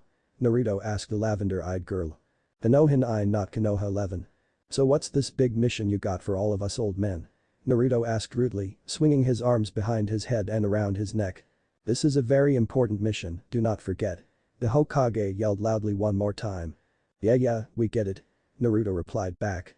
"HMPH, you must start up a circus outside the village so we can promote something for a merchant, a thing he likes to call plaid, it can be anything but must be stripes, he will show you once you reach the spot he is setting it up in, the pay is 500,000 ryo." Everyone shouted at the same time. "What? For a C-rank mission?" Naruto asked, just to check. "Yes, now get to it." The elder told him as the 9 genin walked away to do what they were told to do. After reaching the spot and setting things up for the big circus, they had to think of some things to do for entertainment, which was going to be hard. However, they did have the blonde-haired boy with them. Maybe it wouldn't be so hard. "Team, what should we do for this?" Naruto called out to Sasuke and Uchiha wondering what to do, not like Sasuke would know, dumb sadists. Too many of them in the world, like seriously, we should start destroying every sadist, we got too much. "HN, you're the pranking master." The black-haired Uchiha replied calmly, then every other person nodded their head since as they all knew, if Naruto couldn't think of what to do for an entertainment show, they who could. The boy was a genius at these things for God's sake, heck his mom and his head were too. It wasn't a big surprise the genes would be passed on to their child. Naruto thought up using these things, then he remembered his list of experiments. Plan on. This one would be successful in Naruto's opinion, besides it had to. Or else he wouldn't get the pay and his Gama-chan would be empty. The boy started planning out stuff, writing things, he needed to ask for their specialty first. "Everyone. Line up over here," he pointed to the circus tent's wall. Then they all lined up as Naruto asked the next question. "What are your specialties everyone, I need to know so we can do this." H answered. Sakura thought. "Punching stuff." The former said. "Next." Sasuke Uchiha answered. "Everything." "Next." Tenten told him. "Weapon specialist." "Excellent, next." Tenten smiled. Nothing." The boy paled. Tenten looked at him and patted him on the back. "That's not truly. You're a taijutsu specialist." Naruto smiled, he was happy to know that his old friend had people looking up for him. Unlike the academy days where everyone would pick on him. "Thank you for being nice towards him Tenten, really I appreciate it." Naruto told her and smiled a genuine smile that was reserved for only special people. "Thanks Naruto, however Lee is my friend now. I'll protect him." Tenten exclaimed. Lee's eyes shone as he started jumping around. "Next," Naruto said. "Genius." The lavender-eyed boy said. "Next," Naruto said, ignoring him. And then nothing. Hinata Hyuga tapped her 2 fingers together as Naruto leaned towards her. He hugged her and said, "Don't worry Hinata. I'm sure you're good at something. I know you are, you're strong and don't forget it," Naruto said, like he always did to inspire her. "Thank you Naruto-kun, I can never repay you for the kindness you have given me. Ever, I will remember this, I'll give my life for you. Thank you. I love you." Hinata thought in her head as her face turned burning red. "Hey. Back away buddy." Kiba said angrily, he didn't want the other boy to have Hinata. She was his. "Why should I?" Naruto asked calmly, he didn't know why the other boy was so mad at him for God's sake. What did he do? Never mind." "Next," Naruto said. "Flowers and decorations." "Excellent, next." As Naruto saw the lazy boy in front of him he quickly moved over to Choji and soon after he finished everyone. Got into fights with Kiba a couple of times, but so far so good. It was time to get started with the plan. "Well everyone, meet you tomorrow here. I'll go work on the plan." Naruto. "Wahaha. This plan will never fail," the boy manically laughed to himself. "I hear Tenten can be used too. Time to go visit her." Naruto walked out of the house and then went to the training grounds, he knew they would be there since he met their youthful sensei. The boy couldn't help but chuckle a little remembering the man, he was really weird. But that's not the point is Naruto needed some advice from Tenten. Once the blonde-haired boy reached his destination, he asked the girl stuff about how she was able to hold so many weapons in just one scroll. How did such a big scroll fit in her pocket? How was she able to summon so many weapons back so fast? She started explaining the stuff to the boy and he got it. The girl in front of him knew a lot about, even more than he did. Maybe he could use her when he was going to pull a worldwide prank. Yes, that was a possibility, but not the point. Tenten finally finished explaining, so Naruto thanked her and used his seal to go back home. As his apartment was a long way from the training base, his seal would malfunction due to the long distance. Naruto still needed to learn how to fix that. It was becoming a real big pain in the ass. My homing device and Tenten's weapon attack thing. This is coming along well for her. Naruto said quietly in an evil voice imitating one of those geniuses he would often see in the torture chamber just around the corner of his apartment. Naruto thought for a while of what Sakura could use. This was a hard one, but he figured it out. Elemental gloves, when you punch something the gloves will hold back the color but release the power of each element. Water would come out when you punch with a glove, but the wall wouldn't break. Perfect. Sasuke could probably use it, so I'll get him sealed within my scrolls. Naruto said to himself. He scratched the back of his head wondering about what Lee could do. I know. I do it with Sakura. Or whatever you call it, he can get the same elemental gloves. Hinata can flower press nicely, I've seen her work so she can decorate along with Ino. Naruto decided. That Hyuga boy can do whatever he wants to. It didn't take long for the cerulean-eyed boy to make up his mind on what Kiba would do. It was going to be devastating. The boy picked what Choji, Shikamaru and Shino were going to do next. They were doing what you would call troublesome. Yes, this would be the perfect plan, Naruto could already imagine the possibilities. Money and torture. Wait, cross that off. No torture, but then again. Torture might be good, nah. People probably wouldn't like torture, but hey who cares. With that, the blonde-haired boy went off to planning everything and boy, was it going to be great. Ahahaha. Amik. Jiraiya, Hiration. Boy. Hirosenin. Naruto called out to his master. He was holding something strange in his hand, the seal. Jiraiya looked over to the boy and recognized it, it was the Hiration. Minato wouldn't give him it, but maybe. Just maybe this boy would. What is it, I'm in the middle of my research. He lied smoothly, it obviously worked since they were near a hot spa. What he was really doing was planning an upgrade to the Rasengan for Naruto. He would call it the Adama Rasengan. The former got up off the ground and walked over towards his student. Oh, I see that scroll you're holding, may I have it? Naruto stuck his tongue out at the older man and yelled. No. It's mine. I found it, finders keepers Hirosenin, haven't you learned that? I wonder what it does. Naruto then ran off and tried to figure out what it did. I love that technique. Jiraiya thought in his mind as the scroll appeared in his hand. Now then, to set seals inside every woman's spa room whatever they were in. Later that day, he returned to the hotel they were renting. Here, you can have it. The white spiky-haired man had bruises all over his body, along with 2 black eyes. One thing he learned was that you should never peep on Tsunade, even with the Hiration, she would get you.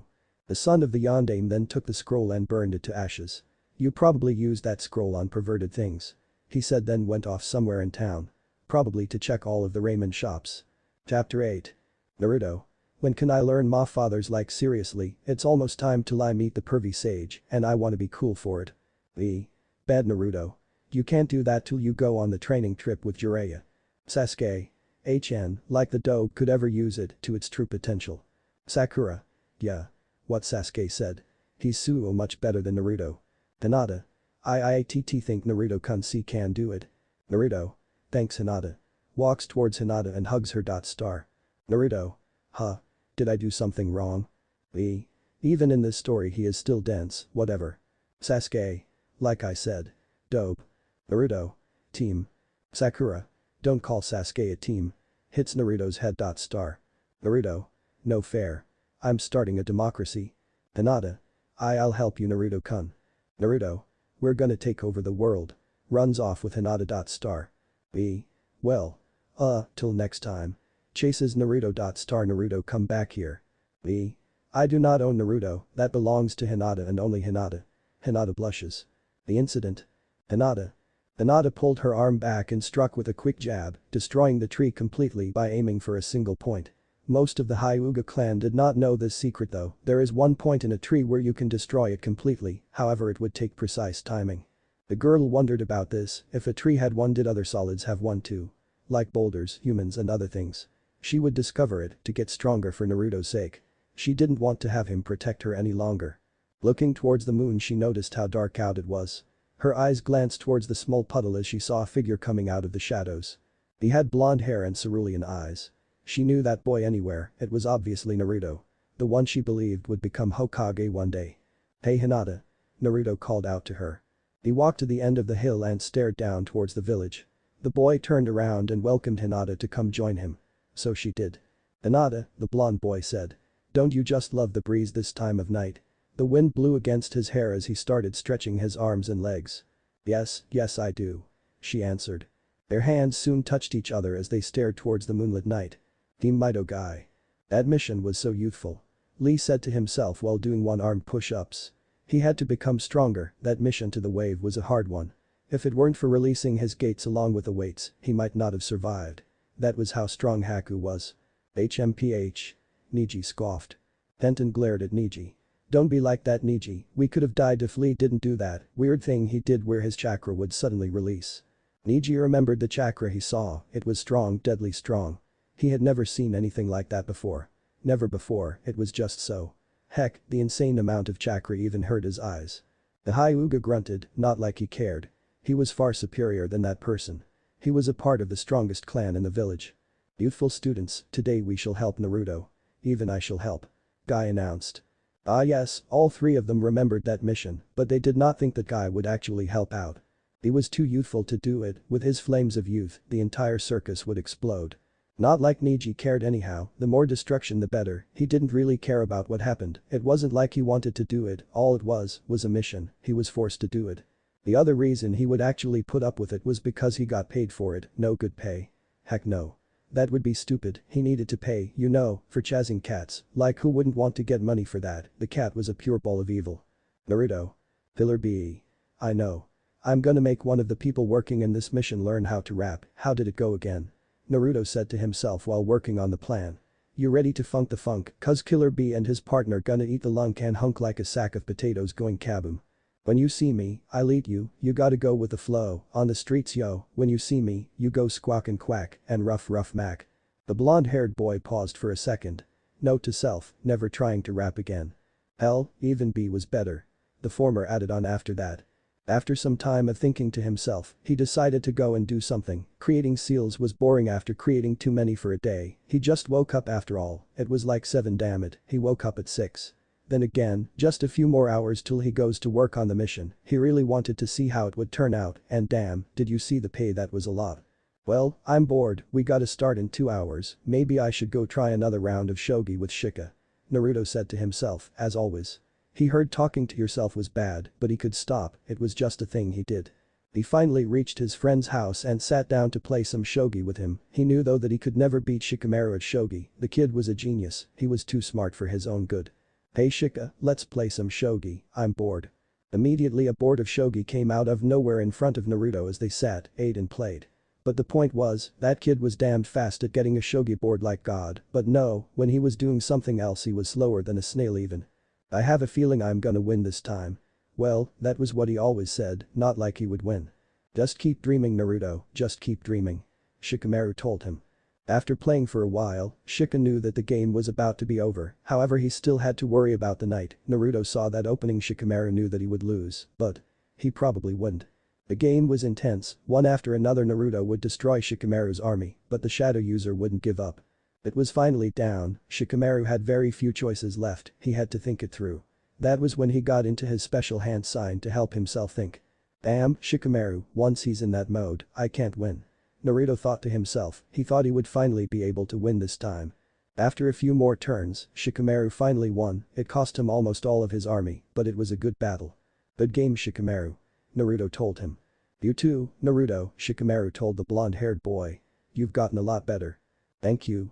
Soon after that, Choji came over and they decided to head over to the fields to stare at the clouds as always. Well, we gotta go to that circus place now to start the mission, you guys ready? Naruto asked them. Yeah. They both replied. They soon split up as Naruto headed out first, it would take at least 20 minutes to get there, the sun was soon going up to its peak. Damn, today was a long day for Naruto, maybe it was because he woke up at 6, he didn't want to sleep, he just couldn't sleep again after waking up. After 10 minutes of traveling, the boy heard a noise. Not a faint noise, but a loud sound. Who was it? He looked up towards the sky. Smoke, there was smoke. Fire upon the trees, the clouds were gray, what was happening? Naruto hurried towards there, something must not happen. He barely dodged a kunai hitting his face, someone was there. The preteen took out his special kunai, ready to attack. He saw no one so he quickly thought about his list of abilities he could use. I could use that tracking seal, however that won't do much good unless I can actually stick it on the opponent, wait. Maybe, just maybe. The boy thought mentally. Flashback. One day, Naruto was just reading about the history of shinobi. One thing that interested him the most was Rakuto Sennin, the man who started it all. He controlled all the elements, he was the strongest of the strong. He knew everything. He was the one that started the history of the shinobi. After reading about him, the blonde-haired boy had been inspired to create a seal that would allow him to use all of the elements. It would take a long time but he would do it, no matter how long it took. He would have to think of how to make it work though, it was hard, but it was possible, it had to be if he was going to become the Hokage. To become the Hokage he had to be strong and kind. You had to have the will to protect the village. Naruto was all of those except for strong. So he had to train, he had to do everything to become stronger so he can become the Hokage, to the village to acknowledge him, to get people to befriend him and most of all, to protect his precious people. Flashback over. Earth. Naruto said and lifted up his arm, on the tip of his pinky finger, the symbol of the earth, and another kanji was there. The area around the boy started shaking, stronger and stronger by the second. What a man shouted out as he collapsed on the floor, he took out his kunai and stabbed a tree with it, reinforced his hand and pushed to get up off the ground. Wind. Naruto said once he saw the man and a deadly gust of wind appeared from his fingertips attacking the man. The unknown ninja miraculously escaped from the attack, but half of his clothes were ripped. I see you're a strong boy, too bad those people back there are gone. What? Naruto yelled. Ahaha, yes, I killed them all, now you will die. As he said that, he dashed towards the boy and a streak of white light appeared, behind that white light were several headed towards Naruto. The blonde-haired boy couldn't move, he tried as hard as he could, but he just couldn't. My arm. He cried in pain, it was hurting as hell, that was what he got for trying to use the seal when he wasn't done. Ahaha, you're finished boy. Oh, a familiar person came in and kicked them away. I see you need some help. Chapter 9. Sasuke. I see you need my help. Naruto opened his eyes. Yeah, thanks Sasuke. Then fell down due to lack of power. I guess I have to do this myself, I need to become stronger than Itachi.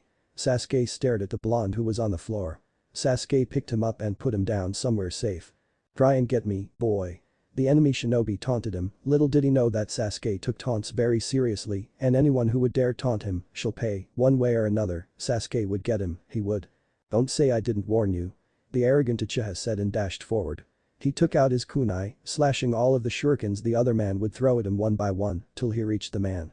A smokescreen came out and blocked Sasuke's line of vision, he was shinobi, he didn't need his eyes, all he needed was his sixth sense. He crouched, if the enemy was to randomly throw weapons within the smoke, he would obviously aim for the chest, they would never aim for the legs, it was pure instinct. The boy, after feeling his own blood hit him, grabbed his shurikens and threw them around the area. It's hard fighting like this, I need to get rid of the smoke, however I can't use any wind, maybe a fire one will work. Sasuke thought to himself. He looked towards the ground under him then jumped up. Fire style, flaming explosion. A strong explosion blew away all of the smoke but sent Sasuke flying up in the air. The black-haired boy braced himself and closed his eyes. Rain fell upon him and the enemy, his fire wouldn't work now, the rain was too strong. He had to resort to close combat. Sasuke took out his kunai and jumped towards the enemy. One after another he would slash the enemy's kunai dodging the attacks that enemy would give him too. He threw several chakra-powered shurikens towards the enemy. You're a good kid. The shinobi said he had no forehead protector, so Sasuke couldn't figure out which village he was from. HN. The black-haired boy had grown tired of this fight, he didn't have a lot of stamina and was soon tiring out. He jumped into one of the trees and disguised his chakra. He jumped out in a sneak attack and managed to stab the enemy shinobi's shoulder. Ah. He pulled out and started to attack again. One after another, Sasuke would kick the man, then switch over to attacking with his kunai and kicking again. The man was about to lose all of his power, but then Sasuke grabbed him by the head and kneed him. Boy, you are lucky I'm only a genin, you will never be able to defeat my teammates who are here in about 30 seconds, I was only stalling. The older man said as Sasuke freaked out. He was only a genin and he was that strong? Sasuke thought. How strong are the other villages? Naruto, even I can't take them on by myself. 5 shadows appeared out of the darkness, all seemed intensely powerful like no other. I see you defeated him. One of them said in a loud but stern voice. I am the last of the Uchiha, do you really think you can take me on? Sasuke was cocky, but he knew that by saying this, it was his death wish. Ha ha ha. Ha ha ha ha, pathetic fool. One of the men said. Sasuke felt the rain pour down harder as thunder hit the area and a boy screamed in pain. Sakura and Ino. The fire. We have to get it out. Sakura said quickly as she went to apply first aid to all that were injured, most of them were dead. Only some of them were injured, it was a miracle that they were actually alive. I'll work on that. Ino replied back as she went to fill the bucket with water and come back, they needed lots of water, the firewood around them would catch on fire, and the fire would spread all the way to the trees, they couldn't allow that to happen, however it looked like rain was coming, they were lucky. After the blonde-haired girl finally made the fire go down a bit, it was becoming better, the fire wasn't spreading that quickly anymore. Do you know why they were attacking you? The pink-haired girl asked the owner of the circus act thing. No. He lied, but Sakura knew better than that, the person was obviously lying, as his eyes started staring in another direction. Please tell us, or we can't help you. She asked once again. He answered. Fine, it's because we stole one of their sacred treasures, one of the legendary swords, it's supposed to have the power of lightning, one of the 7 swordsmen of the mist had wielded it. You didn't tell us why. Sakura asked coldly, her voice turning lower and lower by each second. The pay would have to go up and we don't have that much money. The man answered. Well, we'll let the Hokage settle this, since we don't have time for this, we have to tend the wounded and stop the fire. The pink-haired girl said then went off to work again. Shikamaru, Choji and Kiba. Where did they all come from? Kiba shouted angrily and Akamaru started barking loudly. Shut that mutt. A shinobi said, causing Kiba to be even more angry, no one insulted Akamaru, no one. Akamaru isn't a mutt. The dog boy retorted and used an attack with his partner. Wait, Kiba, don't rush in. Shikamaru tried to tell him, but the animal boy didn't listen to him and did it anyway. Fang passing Fang. He and Akamaru moved at a tremendous speed, destroying all of the trees in his path, even injuring one of the enemies. In total they had 2 people, but they were skilled, really skilled, Shikamaru could tell that, and he knew that they couldn't defeat them if they went 1 versus 1, so they would have to attack all at once. Hajime no Jutsu Shikamaru said as his shadow traveled behind the trees and kept both of the shinobi still. The boy got it all planned out and back away to a tree, he still had more space than his enemy, so he could dodge by bending himself backwards, however the enemy's head would hit a tree, it was perfect, both of them would get hit, but he wouldn't. Once he got in the right spot he did it. Plan successful. Both of them had stuck in both of their shoulders. Toji, grab the rope and tie them. He said. Okay Shika. Choji replied to his best friend. Kiba crossed his arms together. HMPH, I could have done that better. Team Mike guy. They were on their way to the circus, it had been only 3 minutes since departing, but they could both smell the scent of smoke, it was weird, so they decided to hurry up, if they didn't then who knows what it could be. 2 minutes later, the smoke started getting stronger and they could start seeing red things, it looked like fire. We have to get there fast, Guy-sensei. Lee said as they started to run faster. Naruto and Sasuke. What was that he cried out in pain as he got up off the floor. D-Dope, are you there? Sasuke asked, if he wasn't then Sasuke would have to handle the enemy alone, and he knew he couldn't handle that, too many of them for one person to handle, heck they were probably class, and he was only a genin. He felt an electrical charge around his middle finger, he checked his body first, he saw no marks of burns from the lightning, he was safe, but how? Naruto looked closer towards his middle finger and he saw that electricity was wrapped around it. The other men whispered among themselves, how did that boy not die? They were really strong, but even they wouldn't survive that attack from the lightning. The blonde-haired boy took his special kunai and decided to try a combo attack that he created just then and there. He took out 5 of his metal black and threw them all towards the 5 shinobi they took out there and were about to deflect the ones that were heading towards them. Naruto threw his special kunai in the middle of all of them and shouted. Lightning. A strong bolt of lightning hit the kunai and the power got zapped equally towards the 5 as the enemy's blades hit the electrified blade, the shock transferred to their bodies and caused immense pain, but he wasn't strong enough to get them.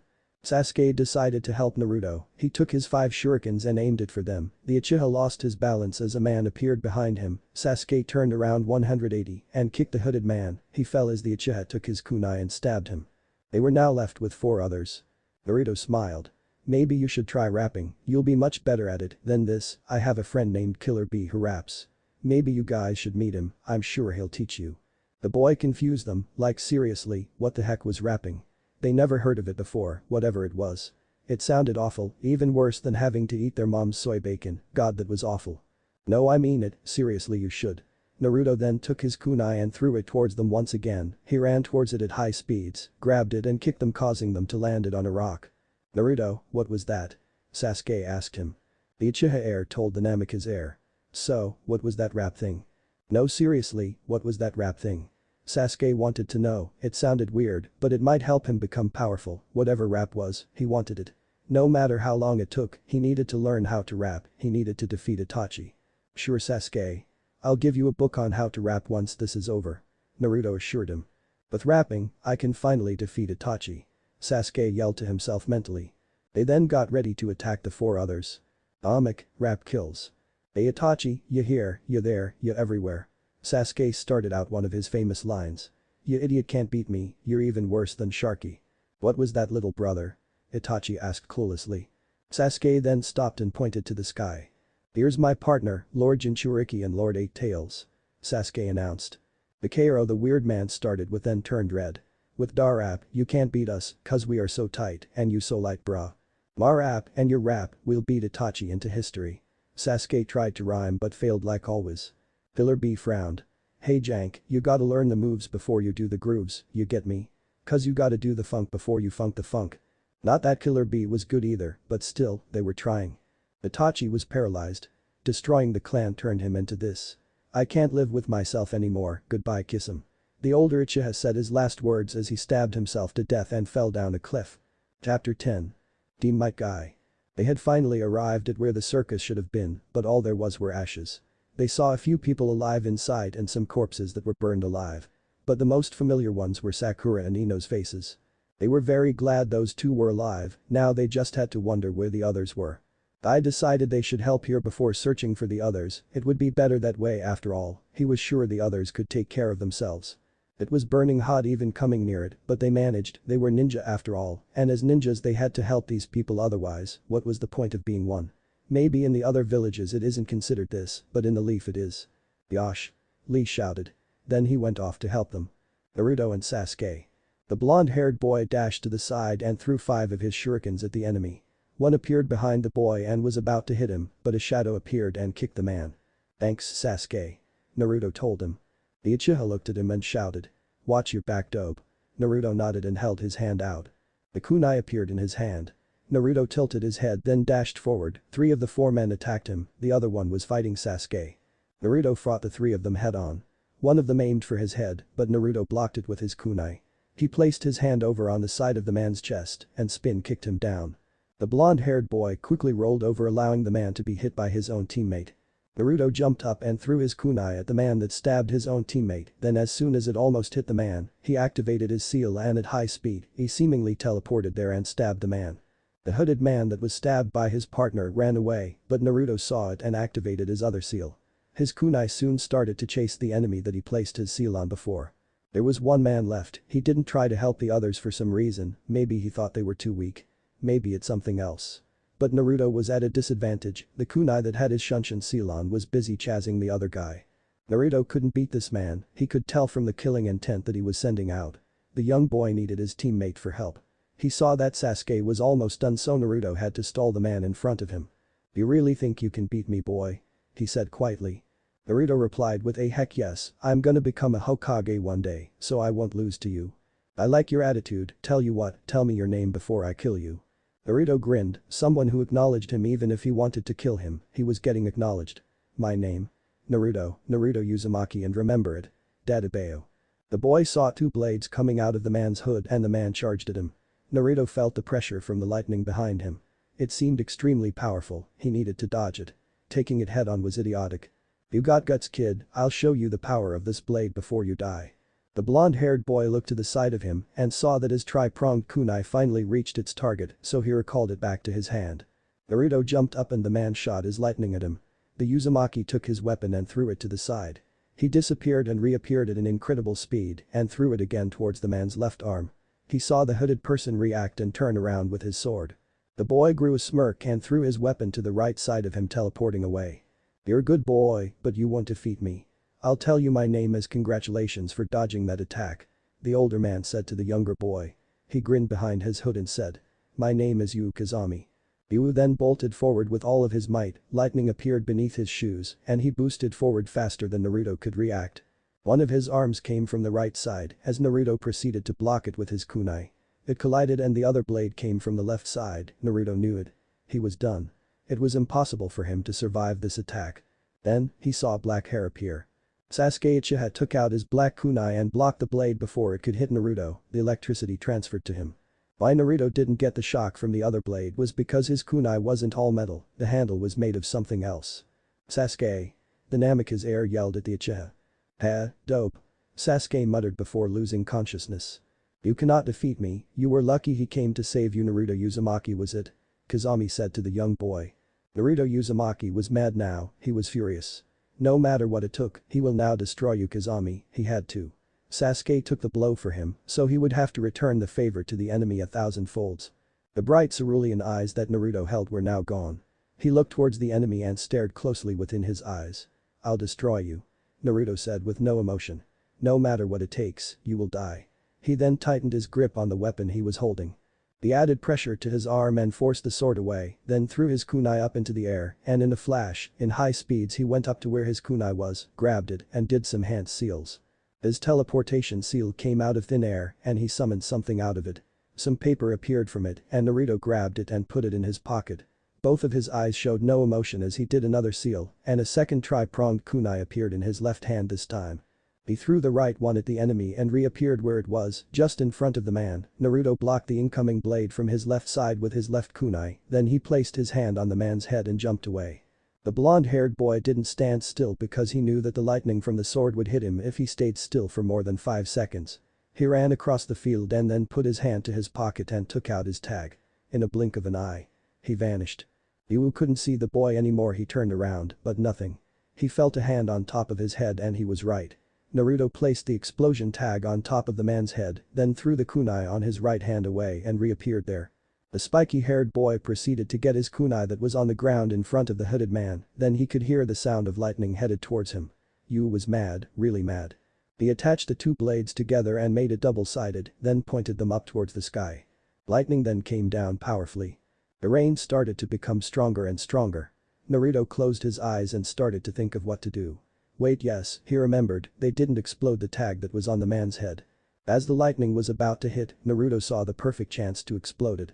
He went through a couple of hand seals and it exploded.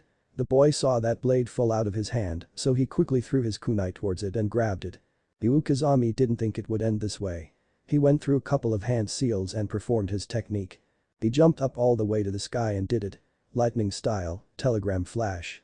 Lightning started to appear within his hand and when he reached the ground, he slammed it onto the ground and lightning appeared beneath Naruto. What? Then the boy screamed. He still had some energy left within him so he thought of a plan. He didn't have many options so he had to do this in one shot. What would do the trick? His body was sore everywhere. If that man was a mid to high level Naruto would be dead by now, luckily he didn't know how to use the sword that well and he was only a low level. Naruto knew it, the blade he was holding could conduct lightning right. So what if he used his lightning seal and used the sword to power it up? He got up and pointed the blade at the man. He charged all of his chakra into the seal and let it release, the sword charged it up till it was extremely powerful, then it released. The attack was so strong, the ground around it got destroyed, Naruto could feel the pressure of it even from where he was until it hit.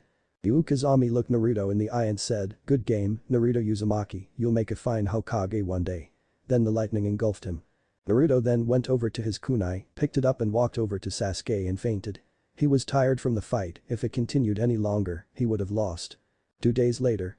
They had failed the mission, but it wasn't entirely bad, they were still paid for protecting them and other stuff. Naruto had woken up just yesterday while Sasuke was still in the hospital. The reason the blonde-haired boy could wake up that fast after the fight was due to his powers as a healed him faster. Sasuke however on the other hand didn't have any of that stuff so he had to rely on his own body and the help from Medic Nin to heal him. The shock from the lightning was very strong so it might take a couple more days for him to heal. Not all things work out the way you want it to. Then again, the Uchiha still had lots of fangirls coming into his room to watch him.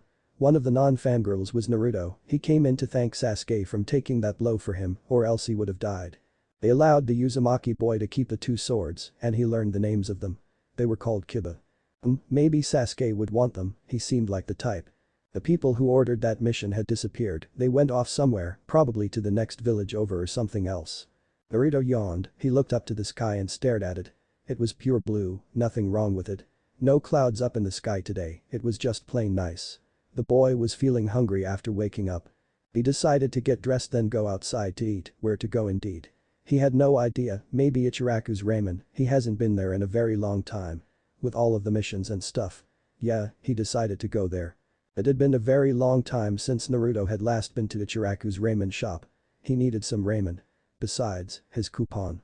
Free ramen, nothing was better than that you know. "I am Ni-chan," the boy said cheerfully. He quickly went to his seat and sat down. "Why hello Naruto, where have you been for a long time?" she replied. The boy wasn't seen for a long time. She was really worried about him. Naruto leaned backwards a little. "Well, I've been on lots of cool missions." He shouted happily. "They were really cool, dangerous though." "That's nice Naruto, well good luck on your next mission," Am said to him. The blonde-haired boy handed her his coupon and she went off to make the food for him.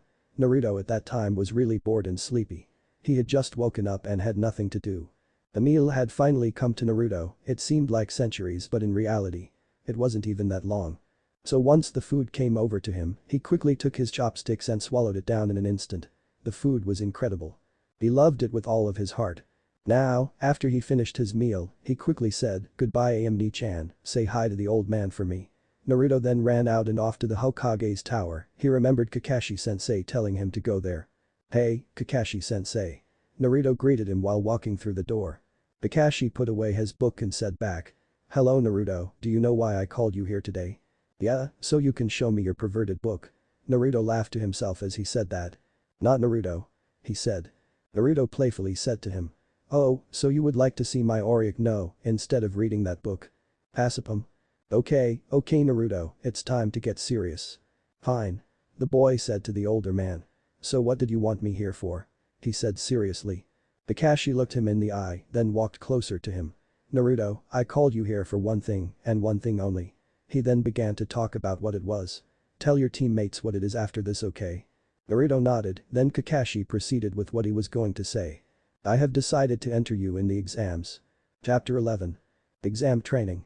Sasuke Uchiha was finally released after 2 more days of being in the damned hospital. He was sick of being in that place, it was tiring and idiotic. He didn't really need to stay there for that long however, apparently due to him being the last Uchiha. He needed special treatment so he had to stay in it. Apparently if he died, the Uchiha bloodline would be lost forever. Naruto Uzumaki came that morning to tell Sasuke about the exams. Sasuke was ready for it, he was happy that it was coming. He had to prove his skills to the world, he was an Uchiha and he was proud to be one. As an Uchiha he had to be strong so he could destroy his brother and avenge his clan. First off, he had to know how Naruto was that strong. He needed to be stronger. The black-haired boy tried to remember what his teammate said to him in the morning about where to meet for training. Oh yes, they had to meet at the place where they did the bell test the first time. Sasuke was ready. He went back to his home, changed his clothes and went off to the training grounds. "Yo Sasuke." Naruto shouted out to his partner. Sasuke looked at him and finally said something. "Naruto, do you have anything that could make me stronger?" Naruto then replied back to him with a "Ha, I never thought you would ask. I made a new seal for you, along with a new weapon, the weapon won't come to you till tomorrow though, it still hasn't adjusted to its new form." HN. On the inside Sasuke was really happy, on the outside he didn't show that much. "Okay so, here it is Sasuke. This seal is one of the seals that will correspond with your new weapon, you just have to charge chakra into it and the energy will go to your sword converting the chakra to lightning chakra, it's something to do with your new sword." Naruto told him in a clear description of what it would do. "HN, what else?" Sasuke asked him. "Your seal is for close combat, escaping tight spots or if you want to, you can use it to power yourself so you can use it for a one-hit shot." Naruto told him that he was about to list the other weapons he created for Sasuke. "First off, instead of telling you what seals I created for you, I'll give you the new shurikens that I created for you. They're different from normal shurikens, lighter, thinner and more efficient. Along with those, they also have seals carved in them. You can tell the element of the shurikens from the color that's carved in." Naruto told him then started on with his other weapon. "I also created some elemental for you, along the lines in the middle, the color will correspond with the element it is, they both work the same way." "Nice dope, I didn't know you had it in you to create these things." Sasuke congratulated him. Naruto was then about to tell him how to use the weapons.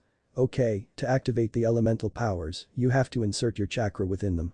The reason I created these for you was because I knew that you could use them due to you being very creative in fighting, you could probably find a lot of ways to use these. Naruto took a deep breath as he was about to give Sasuke his seal. Okay, now then, yours seals. The first seal I made you is a custom gravity seal, it comes with a cost though, it'll help you in times of need, but they consume a lot of chakra so be careful. If you're in a tight situation, what you must do is apply great chakra to your leg, between your ankle and your feet. Naruto thought it would be a great idea, besides when he was in that tight spot with Yu Kazami he couldn't escape from it, with this seal, it could probably help Sasuke escape from those type situations. It'll help you with a lot of things so you won't die. Well, thanks dope, wanna spar now? I feel like testing these new equipment out. Sasuke asked him. They got into their stances and began to fight. What they didn't know was that a girl was watching them from afar, Sakura Haruno. What a stalker she was. Naruto decided to go for a quick dash.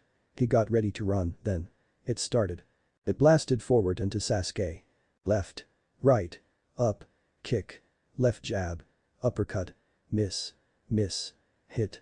Miss. Hit. Hit. Naruto pushed his entire body over to touch Sasuke's right arm. He managed to do so, then jumped away. Higher style, Grand Fireball Jutsu. Sasuke used it, it burned through the grass and on its way to Naruto.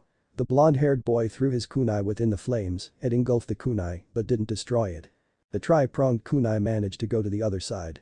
Naruto appeared where it was and kicked Sasuke on the head. The Uchiha wouldn't give up. As he fell down, he rolled to the side and quickly jumped up. Naruto saw an opening but was too slow. Sasuke had managed to gain the advantage in that split second. As the Uzumaki turned around, he saw a flame headed towards him and it was about to reach the boy, but he quickly remembered how he planted that seal on Sasuke.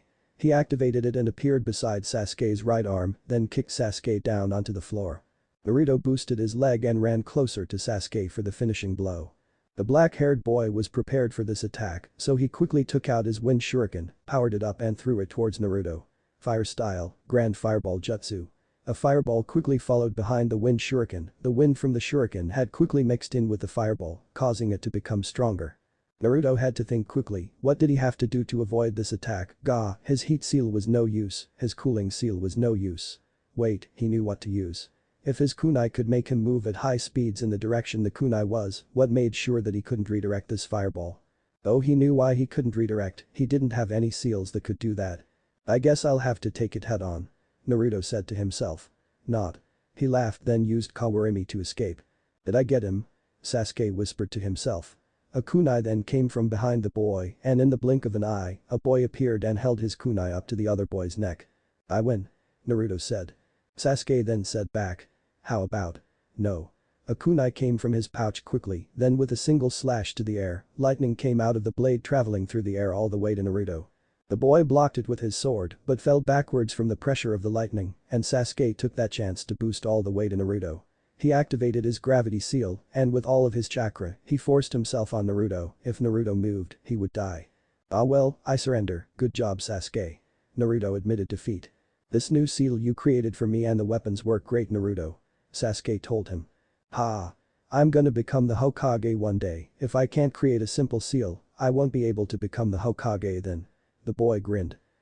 Keep on dreaming dope. Meanwhile, Sakura just saw the entire fight and was stunned. How strong were they? She was so weak, can't fight anyone. She was just so useless. In reality, the super strong people that she saw were actually just high-level genin. Besides, Naruto probably wouldn't make it to high-level genin. But he would still be more useful than Sakura. Oh, that reminds me, where's Sakura? I created some seals for her to use in the exams. Naruto said to his friend. Probably with the fangirl club. Sasuke replied. Sakura. The girl heard something about Sakura and seals, so she decided to walk out of where she was hiding. Hey Sakura. Naruto called out to her. Yes Naruto. She answered back, she hoped that he created something for her so she wouldn't feel useless anymore, she needed to do something to help the group at least, and Sasuke would finally recognize her. Wahaha. He then looked at her and did a few hand seals, then one large scroll came out of thin air. Okay, so I created some seals for you, it'll help a lot in the exams and various other things. He then summoned some seals out of the scroll. The first thing that came out of it was an explosion tag that he had made for himself but decided to customize for Sakura. The explosion radius depends on how much chakra you put in, you have precise chakra control, so I think you'll manage. Now your transportation seal for a first aid kit, this part is what you put on top of the kit you want, and to summon the kit to you, just put a little chakra in the transportation seal, and it'll appear. Naruto explained to her how it would work. Okay then, I have 3 more combat seals for you, 3 close range. Naruto was gonna try and say that it was the one close range seal that he wanted to give Sakura, but he didn't really think of a name for it. Well, I don't have a seal for this one, so I'll just tell you what it does. It's basically the gravity seal that Sasuke has, except this one makes your physical power stronger. Trust me, I don't know how I did it, but I did. Who's the best Hokage ever? Me. He praised himself and then gave it to Sakura. Okay, I need to place the seal on your stomach, since that's the source of where chakra within your body comes from. Can you lift your shirt? The pink-haired girl glared at him for a long time. Pervert. Sasuke looked at him. Bad move, dope. Whatever, I'll just give you seals first. Sakura was a little scared of going close to Naruto now, but she still did it. Naruto gave her the next seal, an electrifying seal. Here, give me your hand. The girl let him hold it. He then pasted the paper onto her hand and did some hand seals, it somehow disappeared. With your physical power and this combined, along with the seal I was going to give you, but you didn't allow me to. You would become incredibly strong. Naruto praised her. He then looked at the last one. Oh, my mistake, this isn't a combat seal, I don't know what it's for, you can use it for whatever you want, however unlike the other seals, this one is a one-time use for the explosion tag I gave you, it has about 20, tell me if you want more. Also, for this seal, you can either use it to heat things or cool things, in the middle of the circle, write the kanji for heat or cool with your blood, and it should work, no chakra needed as it has chakra within it already. Thank you Naruto. Sakura shouted with glee. She looked at him. Well, since I trust you, you can put the seal on. She lifted her shirt up just below her chest. Naruto got the paper and put it on his stomach, then did a few hand seals and it disappeared. Okay, now then, unlike Sasuke's seal, this won't require as much chakra, however you need to focus your chakra in one area of your body, so you need to switch it quickly from your arm to your leg, it won't make you go faster, but it will make that area hardened. Well, that's all, I need to go check up on the weapon that I'm making for Sasuke. Naruto told them, then he was off. Chapter 12. Team 7. It was finally time for the exams, the day they have been waiting for. They had to succeed. Team 7 was prepared for this, especially with the new equipment they had gotten, they were ready for anything. Sasuke had gotten his new weapon from Naruto, the boy had melted the metal and turned it into a katana, both of the swords melted into one katana, it was a perfect sword for Sasuke. The handle was perfected so he could hold it without worries, and with the seal Naruto had in the katana, Sasuke could enable it to get covered by lightning and damn that would hurt. He hid his new katana in a transportation seal though. Sakura on the other hand, had finally perfected her fighting style, she didn't even need to activate her seal that let her focus her physical energy into one spot so that she could deal more damage, with the lightning seal she had it would do enough damage as it is. Now all they needed was to be more skilled so they could actually dodge the attacks. For Sasuke that wasn't a problem, however Sakura on the other hand would be a huge problem, she wasn't really fast and stuff so it might be a little hard. Naruto was prepared for anything today, he had prepared 2 tri-pronged kunai today, one on each side of his pants. Visible to anyone who was looking, but Naruto didn't really care about that. His shuriken and normal were in his pouch, so he could easily get to them, his other equipment could be summoned with just a simple hand seal. Just a day before, the boy got new clothes just for the exams. He needed something stealthy and to make him look cool, and besides you had to look cool for these things. He got a new hoodie, they were black this time unlike his old white one, his new shirt was orange with a black spiral on the back of it, and his new pants were navy blue and were comfortable enough for him to get through the day, so he could fight enemies without any problem. Once they had equipped everything, prepared everything and were finished eating, they decided to enter the door, climbing up the stairs. Naruto began counting how many floors had gone up, no one really knew why, but let's just leave it at that. Once they finally got to floor 301, Naruto was confused, he only counted 2 floors. He leaned over to Sasuke and Sakura asking them why they were on floor 301 when they only went up 2 floors. Hey, Sasuke, Sakura, how are we on the 3rd floor exactly? Whispered Naruto. This is Naruto. Sakura told him and they continued to walk onwards. Where are you 3 going? One of the 2 fake genin called the 3 genin from Team 7. Naruto waved his hand up at them, then yelled at the top of his lungs. Ha! You'll have to do better than that to trick the next almighty Hokage, Naruto Uzumaki. They continued to walk till they reached the real 3rd floor and went into the room. As they were about to reach the room where everyone was gathered, a voice called out to them. It was from that guy in green tights. He had challenged Sasuke Uchiha to a fight. Rock Lee. After the amount of time Sasuke has known Guy's team, they were really strong, he probably won't be able to defeat them, however he had to try against Lee, and if he failed, then he failed with pride. If you can't beat Naruto, you won't be able to beat me. Sasuke said to Rock Lee. The boy thought for a long while of what he should do, then he thought of it. Yes, he had to challenge Naruto first, if he could beat Naruto then Sasuke would surely fight him. He looked towards Naruto. Naruto Uzumaki, I challenge you to a duel. The spiky-haired boy nodded and said sure. They had then gotten into their stances and were prepared to fight. Naruto took out his tri-pronged kunai from his right side and threw it forward. Rock Lee didn't know why Naruto only threw one, but he was about to know. The boy decided to catch the kunai, but before he could get it, Naruto appeared out of thin air and kicked him in the face. So that's what it was for, you indeed are strong Naruto, but I will show you that I am stronger. The bowl-cut boy moved at an incredible speed, like he almost teleported and appeared behind Naruto. The Uzumaki boy spun around and taped Rock Lee's left shoulder. The boy in the green tights kicked Naruto from the right side at an extremely fast speed and a powerful blow at that. Naruto blocked it, but it was futile, the force of the attack only caused him to fall over. Lee decided to get Naruto while he was on the floor. As the punch was about to hit Naruto, he quickly rolled over and kicked Lee from the floor. The boy, older by a year as he was about to fall, used his hands to stop himself from falling and did a handstand. He jumped up into the sky then jumped down. Naruto threw his kunai up into the sky to where Lee was then reappeared where it was, he grabbed his kunai, took out a few shurikens, and threw it at Lee. As they were falling, Naruto activated his seal that he put on Lee's left shoulder earlier. He appeared behind Lee and was about to grab Lee's arm as he was falling down, but failed. The boy quickly escaped from Naruto's grasp and onto the floor. He said to Naruto. Yosh. You are so youthful Naruto-kun. Lee was holding back during that fight. He didn't want to hurt Naruto, just wanted to test his strength to see how strong Sasuke was, now that he thought of it. Sasuke wasn't all that strong was he? Well, I will be off now. Sakura-chan, will you be my girlfriend? He asked. You know. Sakura replied then turned around. Well, goodbye my youthful comrades. Lee told them and disappeared. Sakura looked at them and said, I wonder what his problem was. They then started to head towards the room where everyone was gathered since the exams were about to start. They then walked into the door. Oh, Sasuke-kun, you're finally here. Ino said in a flirtish tone as she went over to hug her Sasuke. It's been so long since I last saw you. Sakura's veins started bulging as she saw how close the two were. Ino pig, Sasuke is mine. She yelled a thunderous roar. Naruto leaned over to Sasuke's heart and whispered. Good luck. He walked away to greet his other friends. Sasuke was thinking to himself. Naruto, you will pay for this. Yoshika, Choji. Naruto called out to them as they started walking closer and closer to him. Shikamaru looked bored as usual, obviously with this stupid exam and such. So you have to take this exam too? Shikamaru asked him. Naruto nodded. Ino forced us to do this exam, or she wouldn't be able to prove that she was better than forehead girls were so troublesome. From another direction, Kurenai's team showed up. Boy, Hinata. Naruto yelled to her as she walked over. WW what is Naruto-kun? Hinata stuttered her famous stutter as she said the boy's name. Naruto scratched the back of his head. I see you came too. Good luck on the exams.